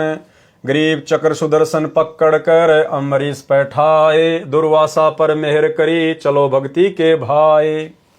अचला के अंग से वाणी। वाणी नंबर 130 से 134। गरीब दुर्वासा कैसे बचे अम्बरीश के चोर, परमेश्वर बिच कर परे चक्र सुदर्शन जोर। गरीब जोरा देखा चक्कर का जब उठे जगदीश, खंड खंड करी नाखी है तोर बगावे शीस। गरीब भक्ति द्रोह काहे किया रेसठ मूड गंवार, चरण कमल तुम धोपी वो अम्बरीश दरबार। गरीब दुर्वासा पूठे फिरे जाया किया प्रणाम, अम्बरीश स्त्र किए चरण कमल का ध्यान। गरीब जय जय जय अम्बरीश तुम जय जय जय भक्ति विशेष, तीन लोक की मांड में रखी हमारी टेक। शुकर्मी पतिव्रता के अंग का सारांश। दुर्वासा के ये वचन सुनकर परमात्मा जी हंसने लगे और बोले कि ऋषि तू ज्ञानहीन है, अम्बरीश के दरबार में झगड़ा क्यों किया। इसी प्रकार आने वाले समय में परमात्मा इनको धमकाएंगे, आश्रम वालों को, कोऑर्डिनेटरों को, अपने बेटा बेटियों को, भाई को, कि नालायकों वो अपनी भक्ति कर रहे थे। अरे वो अपनी कर रहे थे, तुम अपनी कर रहे थे, वो तुम्हारे घर पे आके थोड़ी कर रहे थे, आश्रमों में थोड़ी कर रहे थे। जैसा उन्होंने मेरी भक्ति को समझा वो कर रहे थे। तुमने वहां जाकर व्यर्थ में वाद विवाद क्यों किया, लड़ाई झगड़ा क्यों पैदा किया। तो भाइयों और बहनों अंत में इनको माफी मांगनी पड़ेगी। लेकिन ये कलयुग की बिचली पीढ़ी है भाइयों और बहनों, वर्तमान में परमात्मा के नहीं भक्तों की महिमा नहीं बनाएंगे, वर्तमान में तो गुरुदेव भगवान की ही महिमा बनेगी। और इन मूर्खों ने अपने गुरुदेव से नाक रगड़ रगड़ के अंत में माफी मांगनी पड़ेगी। सतलोक आश्रम मैनेजमेंट वालों ने, गुरुदेव के कलयुगी परिवार वालों ने। दुर्वासा के ये वचन सुनकर परमात्मा जी हंसने लगे और बोले कि ऋषि तू ज्ञानहीन है, अम्बरीश के दरबार में झगड़ा क्यों किया? अम्बरीश राजा तो पूर्ण रूप से मेरे में समर्पित है। जिस प्रकार सत्सेवक भाई बहन अपने गुरुजी में समर्पित होकर साथ संगतियां रखते हैं, सत्य वक्ता हैं यानी ज्ञान आधार से चर्चा करते हैं। हे दुर्वासा तुम तो ज्ञान के वाद विवाद करने वाले महिमा के भूखे फिर रहे हो। अम्बरीश को निर्गुण तथा सरगुण दोनों प्रकार की साधना का ज्ञान है। हे ऋषि देव, वे उस सर्व ज्ञान को अपने हृदय में छिपाए हुए हैं, कोई जानना चाहता नहीं तो किसको भेद बताएं। हे ऋषि तुम शीघ्र अम्बरीश के दरबार में जाओ, तुम्हारा सब अज्ञान अंधेरा समाप्त होगा, तुम्हारा कल्याण हो जाएगा। हे ऋषि दुर्वासा तुम अम्बरीश के दरबार में जाकर उनके चरणों में गिरो, वे संकट के मोचन करने वाले हैं। अचला के अंक की वाणी का सारांश। ठीक इसी प्रकार भाइयों और बहनों, एक सत्संग में गुरुदेव ने स्पष्ट कर दिया अपनी संगत के लिए भी कि जैसे तुम आपस में झगड़ा करते हो और भले तुम दोनों भगत हैं, भले दो भगत हैं और आपस में झगड़ा कर रहे हैं, दोनों ने नाम भी ले रखा है, और एक भगत बेचारा कुछ नहीं कहता और एक जबरदस्ती उसको परेशान करता है। जैसे हम सत्सेवक भाई बहन कुछ नहीं करते और ये मैनेजमेंट वाले जबरदस्ती हमारे को दुखी करते हैं, परेशान करते हैं। तो परमात्मा ने बताया जो भगत बेचारा शांत है, कुछ नहीं करता, ज्ञान आधार से भक्ति कर रहा है, उसकी तो परमात्मा रक्षा करेगा, और जो जबरदस्ती बकवाद करता है उसका परमात्मा बक्कल उतारेगा, दुर्वासा ऋषि की तरह। ये छोटा सा सत्संग है, सुन लीजिए गुरुदेव के मुख कमल से। इसमें एक बहुत बड़ा नियम है प्रभु का कि सबसे ज्यादा हमें अधीन रहना होगा। आप दो भक्त हैं, दोनों ने उपदेश ले रखा है और तुम आपस में झगड़ा करते हो और एक भक्त कुछ नहीं कहता, दूसरा उसको नाजायज परेशान करने की चेष्टा करता है, तो परमात्मा उस जो भक्त की रक्षा करेगा। और वो भी बेशक भक्त है, जो बेमतलब बकवाद करके दूसरे को तंग कर रहा है भक्त को, तो उसको हानि पहुंचाएगा, जबकि दोनों भक्त ही है। तो भाइयों और बहनों, ठीक आने वाले समय में गुरुदेव के कलयुगी परिवार के साथ, सतलोक आश्रम मैनेजमेंट हरियाणा के साथ ऋषि दुर्वासा जैसी बनेगी, क्योंकि इन्होंने तो इस कलयुग की बिचली पीढ़ी में पूर्ण सतगुरु से उपदेश लेकर, तत्व ज्ञान लेकर दुर्वासा से भी बड़ी गलतियां कर डाली, दुर्वासा से भी बड़ी गलतियां। अरे दुर्वासा को तो तत्व ज्ञान नहीं था, उसको तो निर्गुण सरगुण भक्ति का ज्ञान नहीं था। आज तुम्हें गुरुदेव ने क्या कमी छोड़ दी ज्ञान समझाने में 30 वर्षों में, फिर भी तुमने अपने स्वार्थ के लिए सात संगतियों में आकर काल प्रेरणा से झगड़ा किया, बकवादे की, मुकदमे लगवाए, भक्तों को जेल करवाई, भक्तों के साथ में मारपीट की। तुम्हारे साथ क्या बनेगी? तुम्हारे ही कर्मों के प्रतिफल में। अचला के अंक की वाणी का सारांश संत गरीबदास जी बता रहे हैं कि दुर्वासा कैसे बच सकता था। वह तो एक महान आत्मा अम्बरीश का चोर था, यानी अम्बरीश के यथार्थ ज्ञान को सुनकर भी अपने अहंकार का प्रदर्शन किया। ठीक इसी प्रकार सात संगति की वीडियो देखकर भी सतलोक आश्रम मैनेजमेंट हरियाणा वाले अपने अहंकार का ही प्रदर्शन कर रहे हैं, सच्चाई को स्वीकार नहीं रहे। वह तो परमेश्वर जी बीच में आ गए, अन्यथा सुदर्शन चक्र तो बहुत शक्तिशाली है। इसी प्रकार भाई और बहनों, जो कर्म वर्तमान में गुरुदेव का परिवार कर रहा है, कोऑर्डिनेटर कर रहे हैं, ये तो सतगुरु रामपाल जी भगवान इनका बीच बचाव कर रहे हैं, इनके बीच में पड़े हैं, नहीं तो इनके कर्मों का दंड बहुत भयंकर है। क्योंकि साध संगति सतगुरु रामपाल जी भगवान का यथार्थ 13वां कबीर पंथ है, और इनके 13वें पंथ को यानी सात संगतियों को रोकने का मतलब है ट्रेन की पटरी के ऊपर अंधे गधे के द्वारा लात चलाना। ये तो ड्राइवर समझदार है, परमात्मा है जो गाड़ी रोक के रखा हुआ है, अन्यथा वो गधा कहां जाके गिरे उसका अता पता भी नहीं पड़े। परमेश्वर जी ने सुदर्शन चक्र की उग्रता देखी, तब अपना आसन छोड़कर दुर्वासा की रक्षा के लिए उठे। विचार किया कि यदि बचाव नहीं किया तो ऋषि के टुकड़े टुकड़े करके मार डालेगा। हे मूर्ख गंवार ऋषि दुर्वासा, हे मूर्ख गंवार सतलोक आश्रम मैनेजमेंट हरियाणा वालों, तुमने भगत अम्बरीश के साथ द्रोह क्यों किया? तुमने सात संगत वाले सतसेवकों के साथ में झगड़ा क्यों किया? तुम अम्बरीश के दरबार में जाओ और चरण धोकर पीओ। पारक के अंक की वाणी का सारांश। दुर्वासा ऋषि ने भगवान से कहा कि आप तीनों लोकों के स्वामी हो, आप पूर्ण जगदीश हो, आप भक्तों के भगवान हो। आपके द्वार पर मेरी रक्षा नहीं हुई तो कहां होगी? आप अपने से दूर कहां भेज रहे हो प्रभु जी? सुदर्शन की मार से आपके बिना किसकी शरण में बचाव होगा? परमात्मा ने ऋषि दुर्वासा से कहा कि तुम अम्बरीश के दरबार में निसंकोच जाओ, डरो मत। मेरे भगत के द्रोही का मुंह तो काला होता ही है। उस भगत द्रोही के मुख में राख यानी कालिक पड़ती है, यानी उसकी तो दुर्गति होती है। और आने वाले समय में इन सतलोक आश्रम मैनेजमेंट हरियाणा वालों के साथ यही हाल होगा। परमेश्वर जी ने कहा, हे दुर्वासा, तुम मृत लोक यानी पृथ्वी लोक को शीघ्र जाओ, इस शास्त्रार्थ के चक्कर को त्याग दो। वाद विवाद तो जी का जंजाल होता है। बिना मर्यादा की भक्ति के तो जब तप अन्य करनी क्रियाएं काल हैं, यानी जीवन नाशक है। सच्चा गुरु तो केवल नाम जाप की दीक्षा देता है।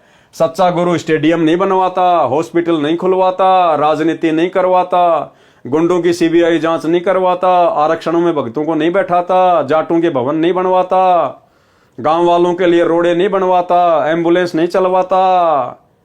केवल नाम का जाप देता है, मर्यादा देता है। बिना मर्यादा की भक्ति के तो जब तक अन्य क्रियाएं काल हैं, यानी जीवन नाशक है। सच्चा गुरु तो केवल नाम की दीक्षा देता है। मैं उनके साथ नहीं रहता जो पाखंड करते हैं। अब ये सतलोक आश्रम मैनेजमेंट हरियाणा ने 2014 के बाद में अभी अभी आपको जो इनके कुकर्म गिनाए हैं, ये पाखंड है, पाखंड। मैं उनके साथ नहीं रहता जो पाखंड करते हैं, मान बढ़ाई की चाहत रखते हैं। तो भैया राजनेताओं के चक्कर काटने वाले तो मान बढ़ाई के भूखे होते ही है। मान बढ़ाई तो कुकरी यानी कुतिया के समान है, यानी बिना इज्जत का कार्य है। और आने वाले समय में गुरुदेव का परिवार आज वर्तमान में गुरुजी को ना समझकर, ज्ञान को ना समझकर, मर्यादाओं की धज्जियां उड़ाकर जिस प्रकार से भक्तों से सत्संगों के विरुद्ध क्रिया करवा रहा है, आने वाले समय में भाई और बहनों परमात्मा इनको इज्जत से नंगा करेंगे, नंगा। ये विधान है मालिक का, ये अपने कर्मों से शवतः हो जाएंगे। बच्चे बच्चे को पता चल जाएगा। अरे कल को क्या ये दुनिया परमात्मा की शरण में नहीं आएगी? क्या वो धनाना गांव वाले परमात्मा की शरण में नहीं आएंगे? आज जितने भाई बहन सतलोक आश्रमों में जाते हैं, ज्ञान को आधार नहीं बना रहे, क्या कल को ये ज्ञान को नहीं समझेंगे? क्या इनको मर्यादाओं के विषय में पता नहीं चलेगा? तो जितने बड़े बड़े कुकर्म इन्होंने कर दिए, ये कहां छुपेंगे? कहां छुपेंगे? ये बच्चा इनको ताने मारेगा, बच्चा कि काहे का गुरुजी का बेटा, काहे की गुरुजी की बेटी, काहे का कोऑर्डिनेटर 30 साल से क्या झक मरा रहा था गुरुजी के साथ में? तेरे को इतना भी नहीं पता चला? जो महापुरुष मोबाइल में वीडियो गेम खेलने के लिए मना करता है और तुमने उस महापुरुष के नाम से 1 करोड़ रुपए का स्टेडियम बनवा दिया। ये बच्चा इनको बोलने नहीं देगा। आने वाले समय में बच्चा बोलेगा कि राजनीति कहां है गुरुजी के सत्संग में? कब गुरुजी ने बीजेपी को वोट डलवाए, कांग्रेस को वोट डलवाए, कब आदेश दिया? दिखा। ये बोल नहीं पाएंगे आने वाले समय में भाई और बहनों, बोल नहीं पाएंगे। ये मान बढ़ाई तो कुकरी यानी कुतिया के समान है, यानी बिना इज्जत का कार्य है। परमात्मा के दरबार में इज्जत ना रही तो वह आत्मा गली की कुतिया के समान है। जो पाखंड करते हैं, अन्य को नीचा दिखाते हैं, उनकी यम के दूध छाती तोड़ते हैं, यानी बुरी मार मारते हैं। दुर्वासा ऋषि लौटकर राजा अम्बरीश के दरबार यानी राजभवन में गया। मरता क्या न करता, अपने ज्ञान को त्याग कर अपनी गलती मानकर कहा कि आप तो मेरे ईश्वर हो, मेरे प्राण आधार हो, दया करो, मेरे प्राणों की रक्षा करो, मेरी पीठ पर कृपया भरा हाथ रखो ताकि मेरा दिल शांत हो, कलेजे को ठंडक पड़े, मेरा भय समाप्त हो। सुदर्शन चक्र को मेरे सिर पर शांत करके रखो। मैं आपका नौकर बनकर आपके दरबार में सदा रहूंगा। मेरे जीवन की रक्षा करो, मेरे प्राण बख्शो तथा भक्ति का दान दो। ऋषि दुर्वासा की दशा देखकर अम्बरीश हंसने लगे और प्रसन्न चित्त से ऋषि दुर्वासा से बोले कि हे देव ऋषि जी, आप तो मुझे प्राणों से भी प्रिय हो, मैं आपका दास हूं। अम्बरीश ने सुदर्शन चक्र जो आग की लपटें छोड़ रहा था, हाथ से पकड़कर शांत करके दुर्वासा को अपने पास बैठाया। दुर्वासा के ऊपर मेहर की, कहा कि भक्ति भाव से रहा करो, मान बढ़ाई में जीवन नष्ट ना करो। सुकर्मी पतिव्रता के अंक की वाणी नंबर 112 से 115 का सारांश। जब परमेश्वर कबीर जी ने ऋषि दुर्वासा जी से स्पष्ट कह दिया कि आप अम्बरीश के दरबार में जाओ, वे क्षमा करेंगे तो आपकी जान बचेगी, अन्यथा काल सिर पर नाच ही रहा है, तब ऋषि दुर्वासा को भीड़ी धरती हो गई, यानी धरती छोटी पड़ गई, यानी संकट में गिर गया और विचार किया कि मेरी ही गलती पाई। इसी प्रकार अंत में सतलोक आश्रम मैनेजमेंट हरियाणा को, जो वर्तमान में अहंकार में अंधा होके ये देख ही नहीं रहा कि परमात्मा की यथार्थ भक्ति कहाँ है, मर्यादाएं कहाँ हैं, साथ संगतियां क्या हैं, हम उन साथ संगत वालों के साथ में ऐसा बुरा बर्ताव क्यों कर रहे हैं। अंत में सतगुरुदेव भगवान के मुख कमल से जब इनको सुनने को मिलेगा कि भाई गलती तुम्हारी ही है, और इनको भी एहसास होगा कि हां हमारी ही गलती हुई है, यानी संकट में घिर गया और विचार किया कि मेरी ही गलती पाई। सुदर्शन चक्र पीछा नहीं छोड़ रहा है, अब तो राजा अम्बरीश ही पीछा छुड़वाएगा, वही जीवन दान देगा। राजा अम्बरीश बोले कि हे दुर्वासा देव जी, मैंने कुछ नहीं किया, आपने जैसा किया उसका फल ही मिला है, इसमें मेरा कोई दोष नहीं है। ऋषि दुर्वासा ने निवेदन किया कि मेरी रक्षा करो, सुदर्शन चक्र को शांत करो। राजा अम्बरीश ने सुदर्शन चक्र को शांत करके ऋषि को पकड़ा दिया, बोले कि ले तेरी मिसाइल, फिर गलती न करना। तब ऋषि दुर्वासा के जान में जान आई और अम्बरीश को आशीष दी कि धन्यवाद, आप विद्वान हो, महापुरुष हो। अचला के अंक की वाणी नंबर 133 134 का भी यही अर्थ है, दुर्वासा तथा अम्बरीश की सत्य कथा का सारांश। तो भाई और बहनों, आज की वीडियो में हम केवल इतना ही लेंगे। इन कथाओं के माध्यम से हमने शिक्षा साथ साथ लेकर चलना है। अगर हम इनको पढ़ते चले गए, सुनते चले गए, अपने जीवन में इन शिक्षाओं को लागू किया नहीं, तो इनको सुनने और सुनाने का कोई फायदा नहीं है। तो भाई और बहनों, हम भगत हैं, संत हैं, गुरुदेव ने हमारे कुछ लक्षण बताए हैं, गुण बताए हैं। हमने अपनी मर्यादाओं में रहकर, अपने परमात्मा से डरकर, भक्ति भाव से चलते हुए हमने इस काल के लोक में गुरु आशीर्वाद से विजय प्राप्त करनी है।